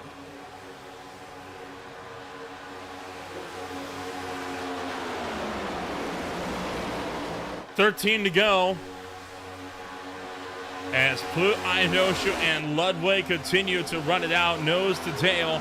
And that inside lane starting to pull a significant advantage over the top line. Tim Branson fading back to the 11th place spot. And when you see a lot of drivers like this trying to get into the inside, that tells one thing.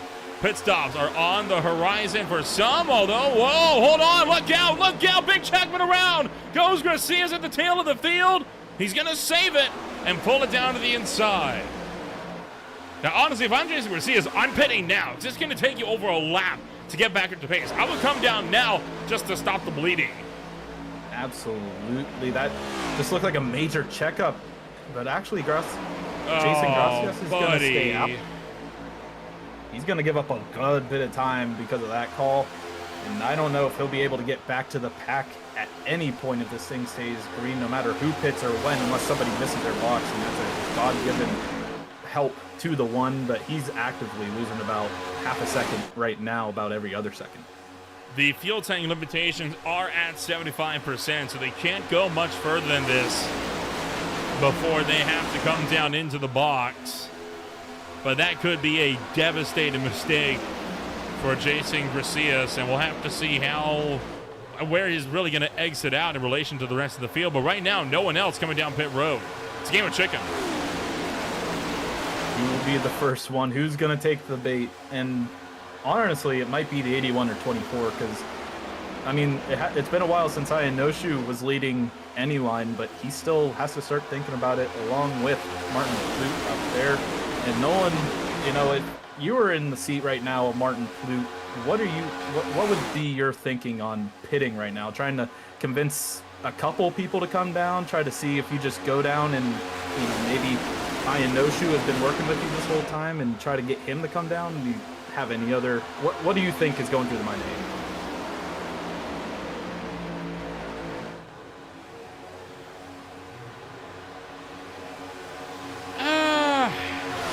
I have No, I mean, I personally would have opted to come down pit road right around the halfway point. But for a lot of these drivers, it's always dependent on when their teammates want to come down to the lane. And of course, the last thing you want to do is come down into the box and then find yourself with a caution coming out, and now you're mired to the back of the field. I think what some drivers might ultimately be looking to do here is see if maybe they can get lucky with a yellow flag, save a bunch of fuel, and then try to see if they can stretch the distance. And there goes Garcias going lap down. I am surprised the one was actually that slow to get back through the field there. I believe, actually he came down pit road, I believe, so that's why he ended up in the pack. So might be a help to the one a little bit in that fact if he can get his lap back here if there's a yellow with 9 to go now in the second heat.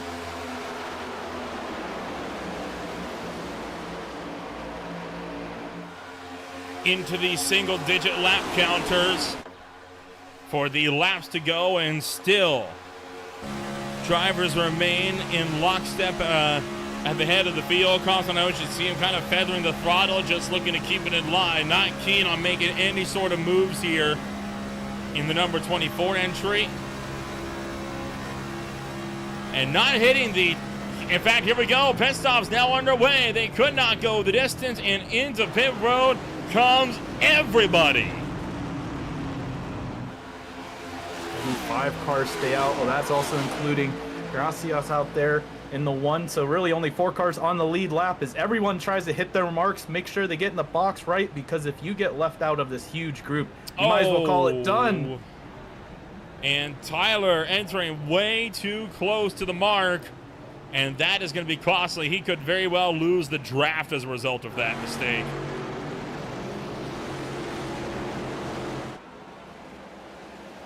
Really, these two up at the front getting a heck of a ton of time up on everyone else coming out of pit road. The splash and go is good for the 81-24 and everyone further on back, but Phillips, Scott, Joey Barrett, and everyone else at the helm, but it's actually going to be a soul taker here. Whoa, hold on! Oh my goodness, just barely keeps it off of the inside wall for David Farella. Did you see how close the right front came from striking the inside wall? Mere inches for that Napa machine. Not even. Gonna take a look back. I mean, yeah, that might have been, I couldn't even fit my pinky in between. Lock the rears on the way in, and as he slides right by the wall under the camera, I mean, holy cow. And lucky enough to keep it off of the back end from the wall as well. What a great save for the 91. That's going to kill his race, but it could have been worse. Much worse, yeah. He's back going nonetheless. No damage needed to take, and everyone else that was on that alternative, couple laps staying out, seeing if maybe a yellow flag came out. Now down pit road, and that's the 3 at the top of the standings now, as the rest of the field is going to catch back up to these 3 as they're getting a splash and go. Ronnie Norman down and away, along with Philip Scott and Joey Barrett. They're all going to come in this little group of 3 out of pit road, but Martin Plute, Ianoshu, and everyone on behind is pushing, as actually those 2 have about a 2-second gap back to the rest of that little pack now of the rest of the field pretty much. And Martin Plute trying to see if he can get a lunge going. They're going to get around Joey Barrett. They're going to get around Ronnie Norman. Will they clear Philip Scott before Scott can get back up to speed? The answer is easily. So Plute and Ianoshu driving all the way to the point. Tell you what, this field has had a lot of good runs so far here today, but there was a lot of twisted steel in that opening duel, and, well, that duel you couldn't say was brought to you by Twisted Steel Steak Appeal. Twisted Steel Steak Appeal by Martin Plute has a solid punch of sweet and a heat flavor that lingers to let you know it's there. Martin Plute is an award-winning Steak Cook-Off Association SCA chef and has finally revealed his secret resting rub that'll blow you away with flavor. Steak, veggies, fish, pork, and poultry. Twisted Steel Steak Appeal is a rub above the rest. And as well as that, today's post-race show will be brought to you by Bow Ties. Want an easy-to-wear bow tie, no strapping. Just slide it over the top button of your shirt and go. It's great for all ages. You can get one today at bowties.org. Well, just like that, the field's been caught up. Pluto and Ocean were not able to retain their seconds-long gap at the front end. Ocean was left in the catbird seat, just trying to maybe get around one car, but now the rest of the field, like you said, caught up. Oh, hardened the outside wall. Boy, Kulikowski smokes the fence, and Terrell Wheeler goes with them, and what was a caution-free duel number 2 is no more. Kulikowski did a great job on just staying up by the outside wall, giving the field time to get around him, and what was a yellow-free race, again, brought to a close this afternoon. Let's take a look, find out what happened. Right after everyone caught back up to the field finally, you can see it looks like it was already starting out of sorts. Kulikowski looking on that outside, and oh, the closing rate, he wasn't ready to get back in the line, it looked like. And a hard shot in the wall. Yeah, Terrell Wheeler was trying to fill the hole, but there was already a car to the inside. Not like it would have mattered because he hooked Kulikowski anyway. So that was Terrell Wheeler that started that one off, and then Kulikowski slid backwards across the track. This is what the number 45 saw.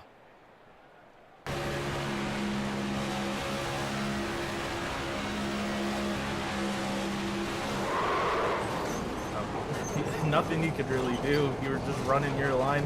Not even a major checkup there for Kulikowski as he gets hit into that outside wall. And you know, these drivers that are flying on by probably were hoping for this to get any sort of hope to get a good starting spot next week. But all that being said and done, the 43 and 45 on the wrong side of fate now now going into a green-white checker.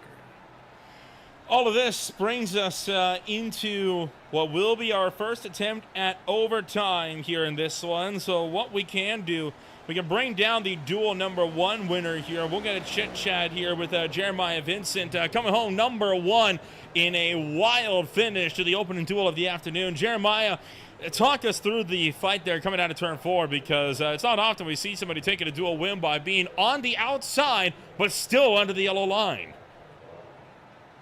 Well, my drafting partner in the 08, like he was throwing great all night long, giving me great pushes. I look up in my rearview mirror and I saw nobody. It was just me and the 48, and I was like, I had to try to get to the outside and get that side draft to kind of slow him down. It worked, and then I thought he was going to take me out, but I just laid right back down into him. Well, you're able to pull off the win with that one, but obviously you still have a long way to go. It's 250 miles, 100 laps of racing that's about to kick off just 1 week from today. What's going to be the game plan here for you as we get set to roll it to Daytona? Because it's not like you're going to be able to hold on to that lead for very long. Yeah, it's just going to be a lot of patience in that, especially early on. Try not to make too risky moves, but just got to get that car, at least be there at the end, especially with the last 20 laps. That's when you probably need to start ramping up. Season-long goals. You finished 9th place at the end of the championship in 2025 for the B season. What's going to be the game plan and the goal for this season? As a whole for Vincent Motorsports, we like to get some wins under our belts. We are down a couple drivers this season. Just got 3 of us, and then Ryan's just doing part-time. But yeah, we like to get a couple of victories. Each of us been close at times last year, and we've been improving and working hard on our speed. So we're excited about this season and hoping to do well. All right, we'll wish you the best of luck when we go race in a week from today, and best of luck in the 15-lap sprint coming up in just a few minutes. Thank you. Appreciate it. Jeremiah Vincent will be looking to start on pole in that sprint coming on up here. For those of you that are just tuning in, welcome to the Highline Diecast Collectibles Daytona Duels. The opening 2 duels will be setting the field for the race, and then the top 12 from each are also being reset for a 15-lap grudge match, and that's just going to be for bragging rights and for a $20 cash prize put up by Ryan Newman and Associates, powered by Remax Select. So plenty of folks still with a lot of action. You see some drivers at the apron here, Brad, looking to save some fuel. Might not be as safe as we thought if we get a second overtime attempt. Yeah, I don't know if, the splash and go, I think everyone was kind of just assuming how this race was going. It would just go all green, and especially if we end up with that second green-white checkered in overtime here, that might put a damper to everyone's plans. As now everyone's just got to start thinking, okay, let's just try to get to the white flag here like the last heat, and maybe have a much similar chaotic ending as well. All these guys have been not as aggressive, but still have been putting on a show in this heat. Sedarius Days, one of the series regulars, sitting out the duels here this afternoon, has made a good point in our YouTube chat, saying that Farella, after that massive save that he had coming into pit road, needs a lottery ticket because less than 2-3 laps later, well, now he's got a yellow flag to get him back into contention. Definitely had a guardian angel here at Daytona. For the duels, at least, he'll hopefully have that guardian angel next week as well, because this is only half the field in this heat. I can only imagine what's going to happen next week with maybe that first group along with this second group trying to see who figure it out, and also these rookies trying to feel out the rest of the field. Martin Plout, race leader, has opted the outside line for the restart. It's always an interesting call. He's going to link up with series regular Garrett Austin, choosing not to help out Cosman Ionoshu down on the inside line. The defending champion may very well find himself on his lonesome. But that said, Plout is no teammates with Amberg either. So who knows what the game plan is when we get set to go green. Lights are out on the pace car. Everyone getting warmed back up, getting used to this side-by-side action. It's been the first time everyone's been side-by-side for about 5 to 10 laps now. Before that green flag cycle, we had everyone a single file, so we'll see what happens here in the closing laps at this first attempt, at least, of the green-white checker. Field will work their way into the United Rentals restart zone. Green flag is in the air. Overtime attempt number 1 in Duel 2 at Daytona. Plout gets a great jump coming through the tri-oval, but that's going to leave him hanging right now, as Amberg is getting a heck of a push now from Jordan Fisher on the outside line. Actually, he's going to leave Fisher out to dry and jumps down to the bottom to help Plout. So now the outside lane has gotten the helm from Jordan Fisher. Now Ionoshu also getting back up to the bumper of these two up front. Oh, bit of a bump there for Plout, and I thought he might be going around off the nose with an Amberg, and they're able to hold it together for the time being. The super stretch, obviously one of the more treacherous places in these attempts to go back around to the white flag, but with a 3-car tandem out in front, helping to break away. Ionoshu pushing the pusher. It's working for now, but will it continue to work with 1 lap to go?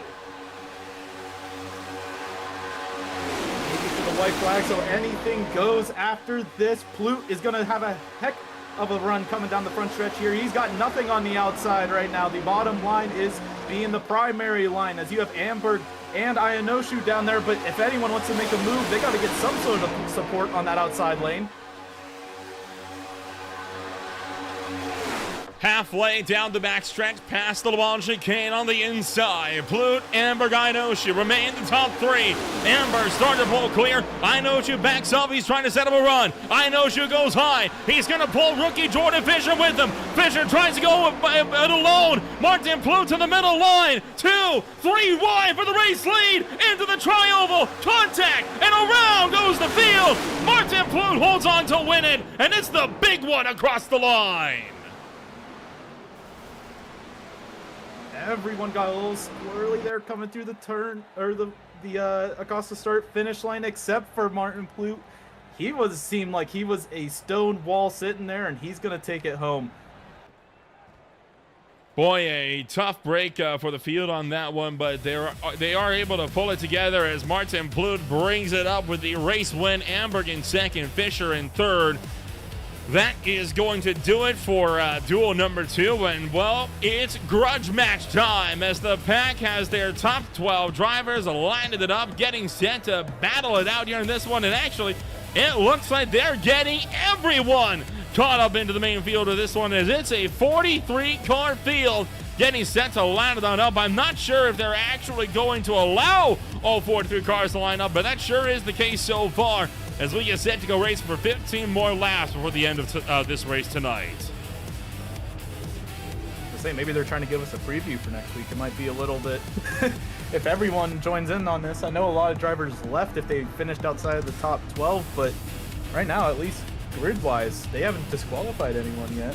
No, they have not, and well, it looks like we actually have the field, and there we go. They have decided to get it sorted out, so it will be only about 24 cars coming down to the wire. Most other drivers have, in fact, retired from this race. Now, here is the kicker here of this one, Brad, and this is the secret of it. Keep it in the back pocket. Not only is it 24 cars, but they are all inverted from their dual finishing position, so the guys finish at the back while they're now up at the front. I mean, David Perella had that Guardian Angel, and that got him, up on the front row here. He's on that outside line. And, the 5 of Nate Cotilla, we saw him have so much bad luck in the first heat. This is a tale of two fortunes right now in this front row, it feels like. And, well, I will say this as well here on this one here this afternoon. I do need to make a slight apology to Nate Cotilla. I did actually mix up what condition he has. It is not cystic fibrosis. It is cerebral palsy. So I do want to give my big apologies to Nate Cotilla for misspeaking earlier in the show here on that one. But, still up here at the front, that car was destroyed earlier tonight after being involved in 3 separate crashes in duel number 1. But he's got a chance for a fresh start here in the main. No better to do so. And we saw pretty much all of these drivers shaking it up no matter what. I am ready to see what everyone involved. We had that hectic first heat, and then we had that pretty casual second heat that was still great to watch. And now they're all put together here, and everyone forged their own path to this final duel. And we'll see what happens here as we have the 5 and 91 taking everyone here to the green flag. We're happy you're joining us for one final race here on Thursday night as the field going to make their way down to the front straightaway. 15 more laps of racing action to close out our event this afternoon. It's go, go, go for the grudge match this afternoon at Daytona.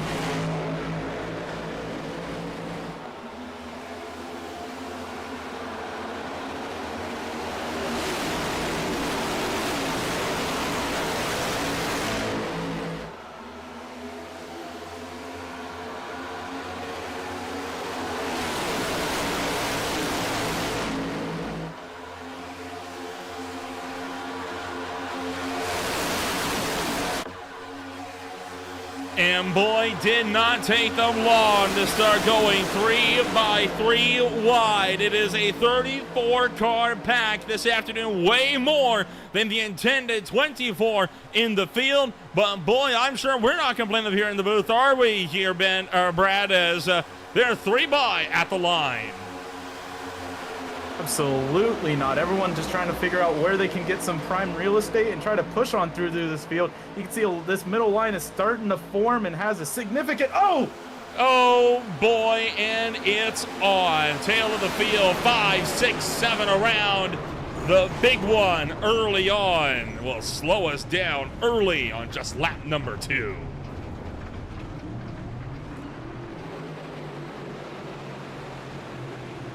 All started, right where we were looking. We saw a live unfold live. The 92 and a lot of those drivers back there, I think we're just trying to figure out how to get to the front of this pack. You only have 15 laps to do it, and that's going to put everyone into a little bit of a frantic mindset as we look back at the replay here going into turn 1. This is what happens when you put $25 on the line of a grudge match race. Everyone's going to lose their minds. Oh, absolutely. It was Ernie Ludwig that got to Tim Branson to really trigger all of this, and they kind of bottled it up. Look at Ethan Amberg managing to just slip through the middle there. Wow. And the 48 This is probably what happened. This is what happens when you put $25 on the line, then no points consequences in to a 15-lap scrap. Heck, in Daytona. Heck, not even qualifying consequences because the field's already set. Yeah. This is just go have fun at this point. Oh yeah, it's gonna turn into iRacing a fix lobby real quick here.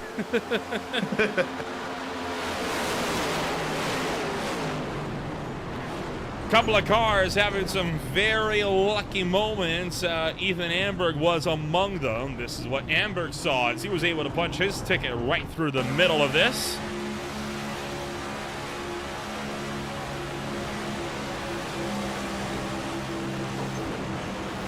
Amberg not even able to see anything. Just, just throws it to the middle and goes on right through.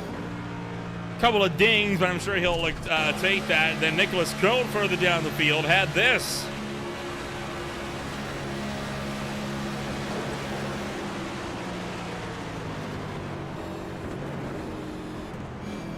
And hello.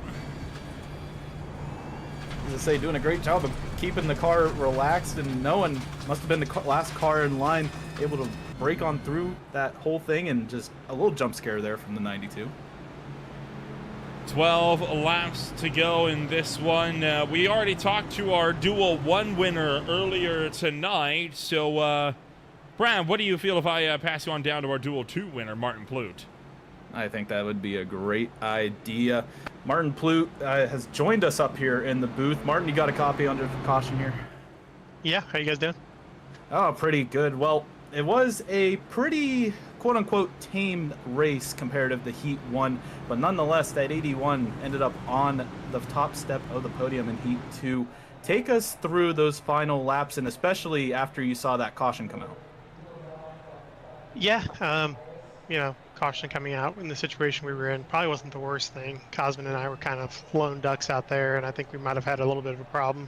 The caution coming out worked well for us. I mean, I had Ethan up there and Cosman, who we worked well with. So 2 friends, which that was a team effort 100%. That was them winning it more than it was me. So yeah, it was a good ending there. And then, we had those green flag pit stops happen. Did you have any sort of communication with any of the other drivers around you? That pretty much 2/3 of the field came in when you took it down pit road, but did you have any other communications with anyone else, or did everyone just see you come down and figured they might as well too? No, we all had a plan. Cosman and Ethan and I were all talking, and then I think everybody kind of heard that and just kind of followed us. And after winning that heat, how is the confidence feeling for next week, especially, and then also going through the rest of the season here?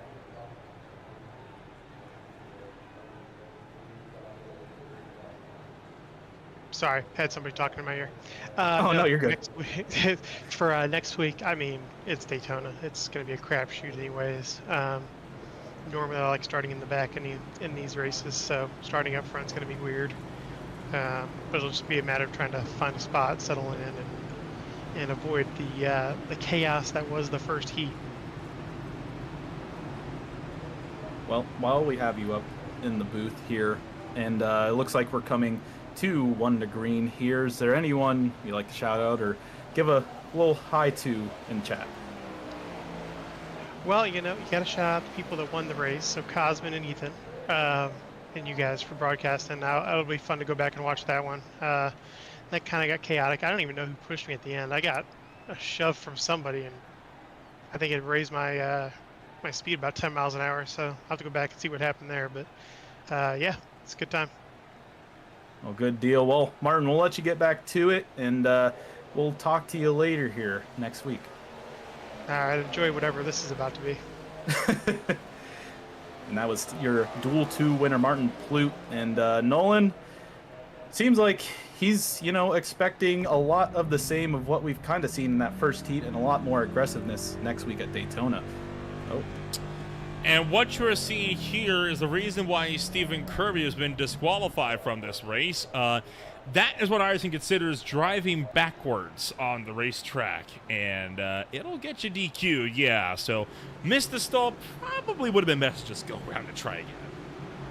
I did see that, and I didn't know if that was just a score bug or if he actually did get disqualified because of something happening under caution. So that's good to know. Good to know. Well, I mean, it was something that happened under caution, just not to him. Right, yeah.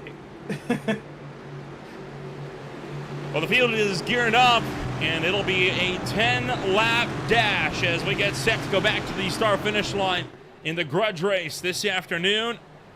Farella with the lead. Cotilla second. They'll enter the United Rentals restart zone.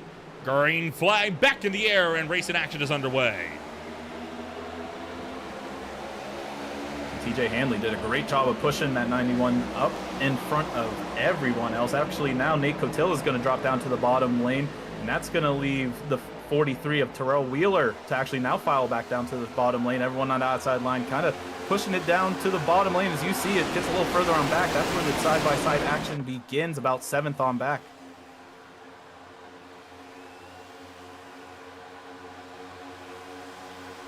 Down the back straightaway. Did not take them long to start going 3 wide once again, especially the back of the field where the desperation setting in. A couple of cars hit the wall. That's the 51. All the way up to the outside of Zachary Cox. Ethan Hamburg in the mix. Corey Hutchinson goes up top as well. And into the wall goes Cosmo Inoshu. The defending champion spun into the infield. Heads up as nearly takes out Ernie Ludwig as he slides back up the racetrack, but no caution. Surprised Sty Racing didn't throw that yellow out because he got it back onto the track in front of some traffic, but nonetheless, we stay green. Everyone's still staying aggressive, trying to make that outside lane work. And you can see a couple stragglers further on back there, but pretty much the entirety of the field that started out here in this 15-lap feature still battling out here. 3 wide, into the outside wall.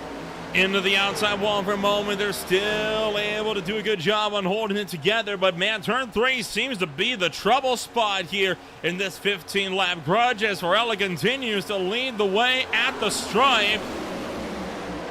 8 laps to go, and all of this for $25 dues on the line.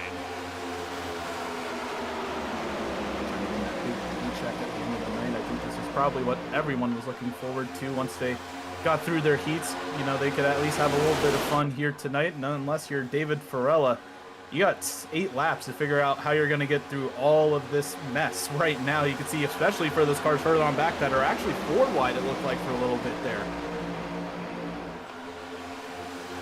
Oh, looking for 3. One car straddles the apron for a moment, still able to hold it together though. And around they go at the front. This is going to be a mess. And that is just about everyone collected. Half the field involved. A huge hit into the inside wall for Cox. And it just keeps going. That was a very... that was the ultimate domino effect of a caution. The yellow flag didn't even come out until they got across the start-finish line, where it started all coming out of really going into the tri-oval. All that being said and done, that mid-pack got obliterated. Unless you're about 5th on up, you got at least a little bit of contact in that one. Started with Kulikowski in the middle of the grid. And it was just on from there. Up at the front of the field, Kulikowski got a bad bump from a Nazi Major. That spun him down. He kind of glanced it through Terrell Wheeler. That saves Wheeler's race. And then back up into traffic, and as he phases through the field, the other drivers were not so lucky. Say there was a couple drivers that avoided the damage, but nonetheless they got collected, because you could just see up there people just getting spun right around, even trying to just avoid what they could under the apron. And that, I think the biggest wreck of it all, just everyone coming back together after the pit exit. A tough impact for several drivers in this field at speed.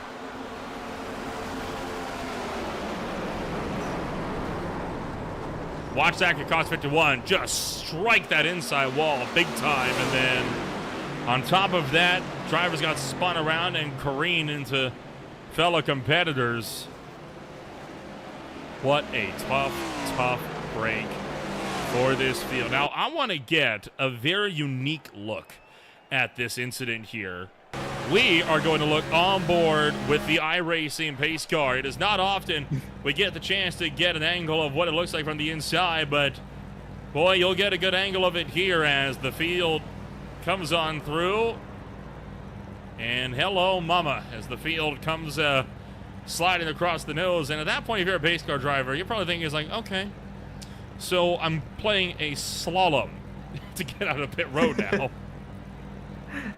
Got a little bit of a parking lot right in front of him.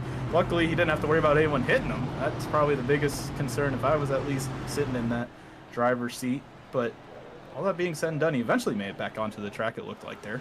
Our famed incorporeal pace car driver doing the Lord's work day in, day out on iRacing everywhere you go, and my goodness. Look at Applegate.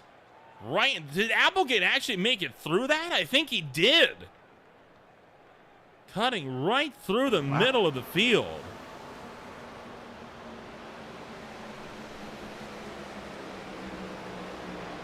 That would be a great onboard. Right on board at the 11. Or the 57 running in 11th now. He's already making moves to this point. Oh, hold on. How about that?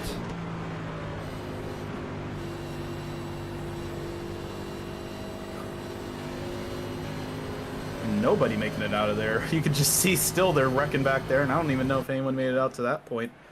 He's like the last survivor, like a zombie horde back there. Just everyone got collected. 5 laps. It'll be a 3-lap dash when we get back to the stripe. Only 17, make that 18, 19 cars out of 34 are currently on track. Everyone else is taking extended visits in pit road. We're back in a moment on Green Flag TV when we come back at it. But boy, this last few laps is going to be exciting. Stay with us.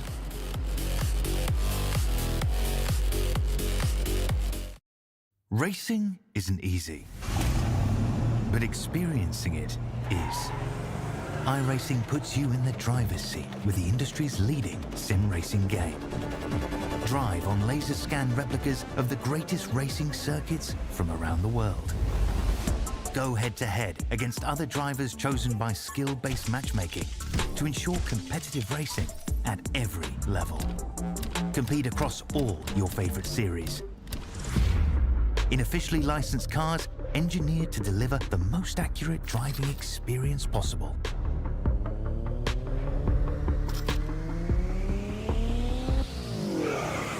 Join a race or host your own with players from across the globe.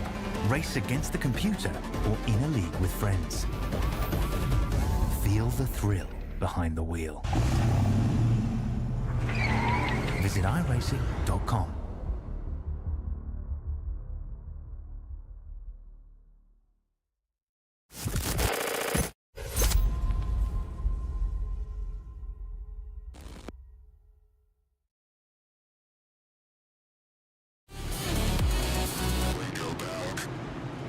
Welcome back to Green Flag TV, where we were going to go green this coming lap, but a bit of an extension on the yellow flag, and I think this is a result of a lot of drivers that have just come out of pit road here, Brad, and they're wanting to give these guys a chance to catch up to the tail end of the field, and that means we're going to be in for a 2-lap dash at the end of this one. I mean, those cars you saw were trying to catch up to the field. They got a lot of damage, and they're not going to do too much, especially because this doesn't really affect anything, like we already said, other than winning $25. So unless your car is clean, I really doubt you're coming out of this race with anything other than at least maybe seeing the finish in person. All that being said and done, everyone up here at the front, I would say top 8 or so, came out relatively unscathed. And yeah, Grant Applegate, you saw, was the last car, that the sole survivor of that whole ordeal intense. So the top 10, I think, are the only ones that have not come down pit road this time by. Everyone else coming down for at least some sort of damage repair.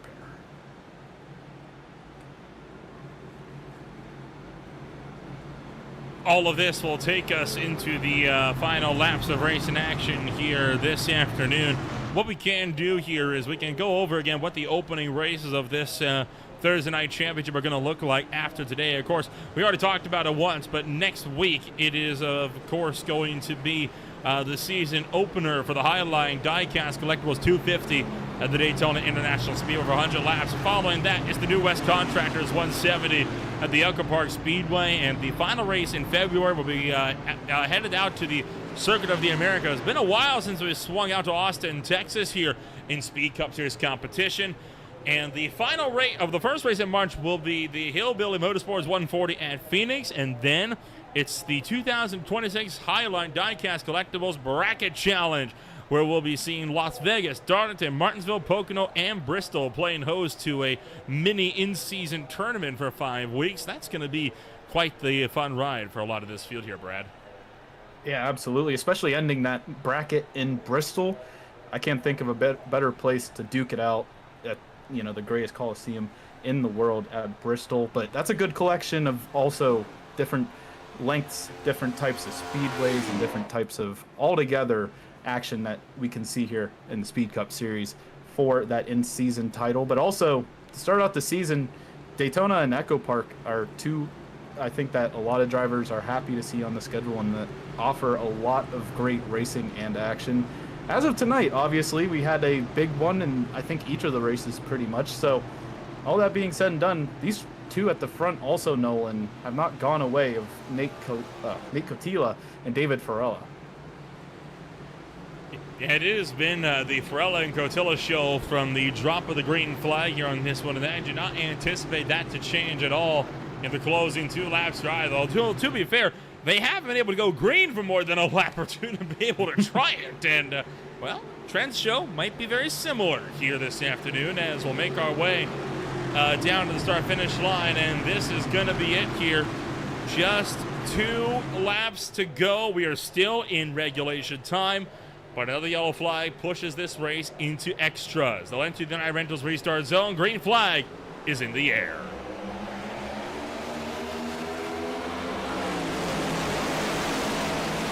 Oh, look, it's a heck of a jump coming across the stripe, but everyone else is still trying to catch back up to him, and you can see also getting their elbows out, trying to figure out what lines they want to go in. Cotilla and Scott Leonard now sitting in those 2 behind Farella as they're trying to get that bottom line to work, and on that outside, it's TJ Hanley trying to see if he can make something happen. Trouble back straight away. 1 car spinning down and a big hit into the inside wall for Sean Hughes. While Farella continues to be pushed by Nate Cotilla up at the head of the field. The field mostly still packed together as they are going to keep the fight going. White flag this time by. $25 on the line, and right now Farella and Cotilla trying to use that inside line, and it's getting a little sporadic here up at the front. That outside line has actually got the momentum now. Scott Leonard and TJ Hanley are trying to make it work, but right now it's lost a little bit of its steam. David Farella still loving all this action happening behind them. They're getting 3 wide coming out of 2. Couple of rookies still in the mix as everyone's jogging position, slicing, dicing, trying to find any which way to get through. A big block onto the apron there for Farella, and that lets Scott Leonard pull clear up on the high side. Looking for 3 wide. TJ Hanley gets bodied out of line. They're crashing behind. Coming out of turn numbers 3 and 4. We'll look at that in a moment. Scott Leonard up at the head of the field. Scott Leonard, as he just had a hardware failure. It's big news in the front. Leonard flashes back into the nick of time. Caution right as they cross the start-finish line, and not a caution, but Scott Leonard taking home the win. And just like in the Zero Torque Racing League, it is a junkyard off of 4. I was going to say, it looks like every 20 feet you look at coming out of turn 4, there's a car parked. Take a jump back here, this one, as there's the impact for the 75, big time, into the inside wall. And then for everybody else, it falls apart on the final lap of the race.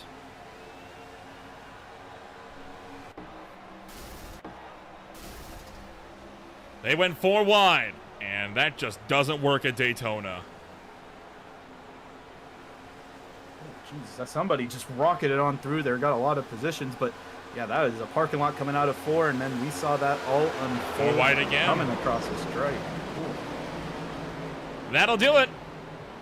And so ends the Duels at Daytona, along with our brief little 15-lap grudge race, if you can call it that at least. But I tell you what, a brutal race that we had this afternoon, and you got to wonder if perhaps this means that our introduction to the Daytona race in just 7 days' time is an indication of how this one is going to pan out. Coming home at the end of the day, it's Scott Leonard. He'll win $25 dues with TJ Hanley in second. Minati Major third. Then it's Peyton Tulik fourth.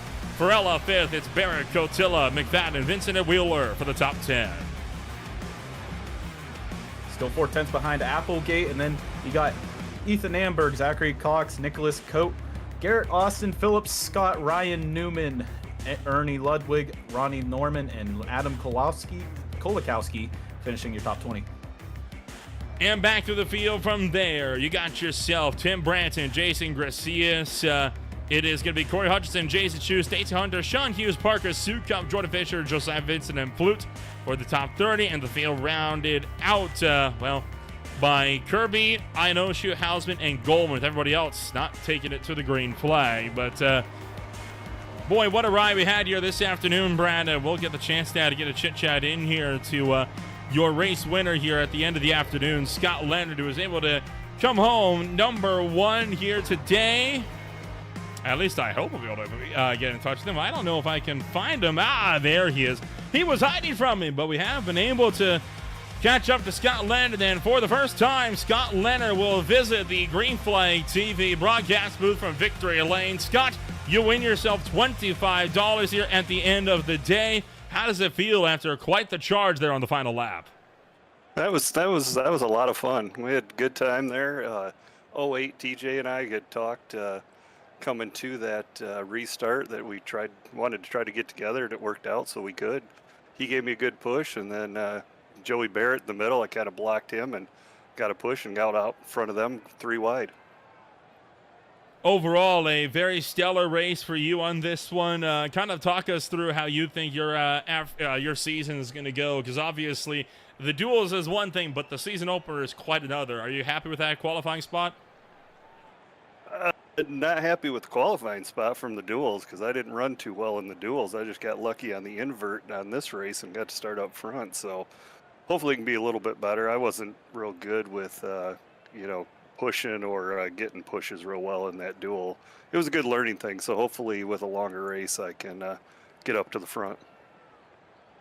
Overall, what do you reckon the game plan is going to be for your overall season? Are you looking long-term, or are you thinking you're going to be having yourself with a bit of a tough ride this time around? Oh, I think, we get into some of the non-plate races or, the speedway races, and I struggle a little bit. So I figure middle of the pack, if I can be up in that top 10, top 15, that's, I'd be happy with that. Well, Scott, we'll wish you the best of luck when we return to racing action 7 days from today. Congratulations on taking your $25 win, courtesy of Ryan Newman and Associates, powered by Remax Select. And we'll see you at the Highline Diecast Collectibles 250 next week. Yeah, thank you, guys. It was fun.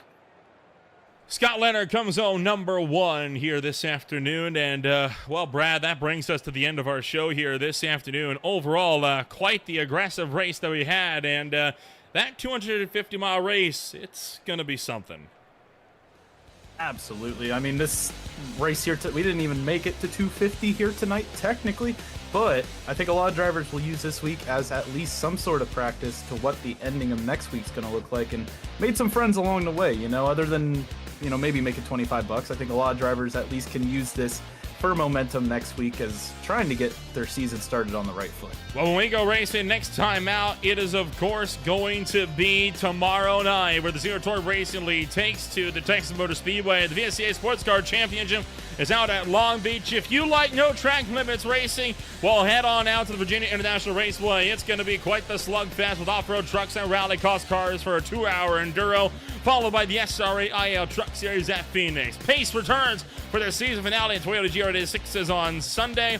And then on Monday is the CIL Cup Series from Rockingham alongside the High Tide Race League with their last road course race of the season at Sonoma. If you want to find out more about who we are and what we can offer you, check us out today at www.greenfly.tv. Once again, thank you all for joining us here for the Daytona Duels. This season, though, is just getting started. We'll see you all next week when we swing out back to Daytona.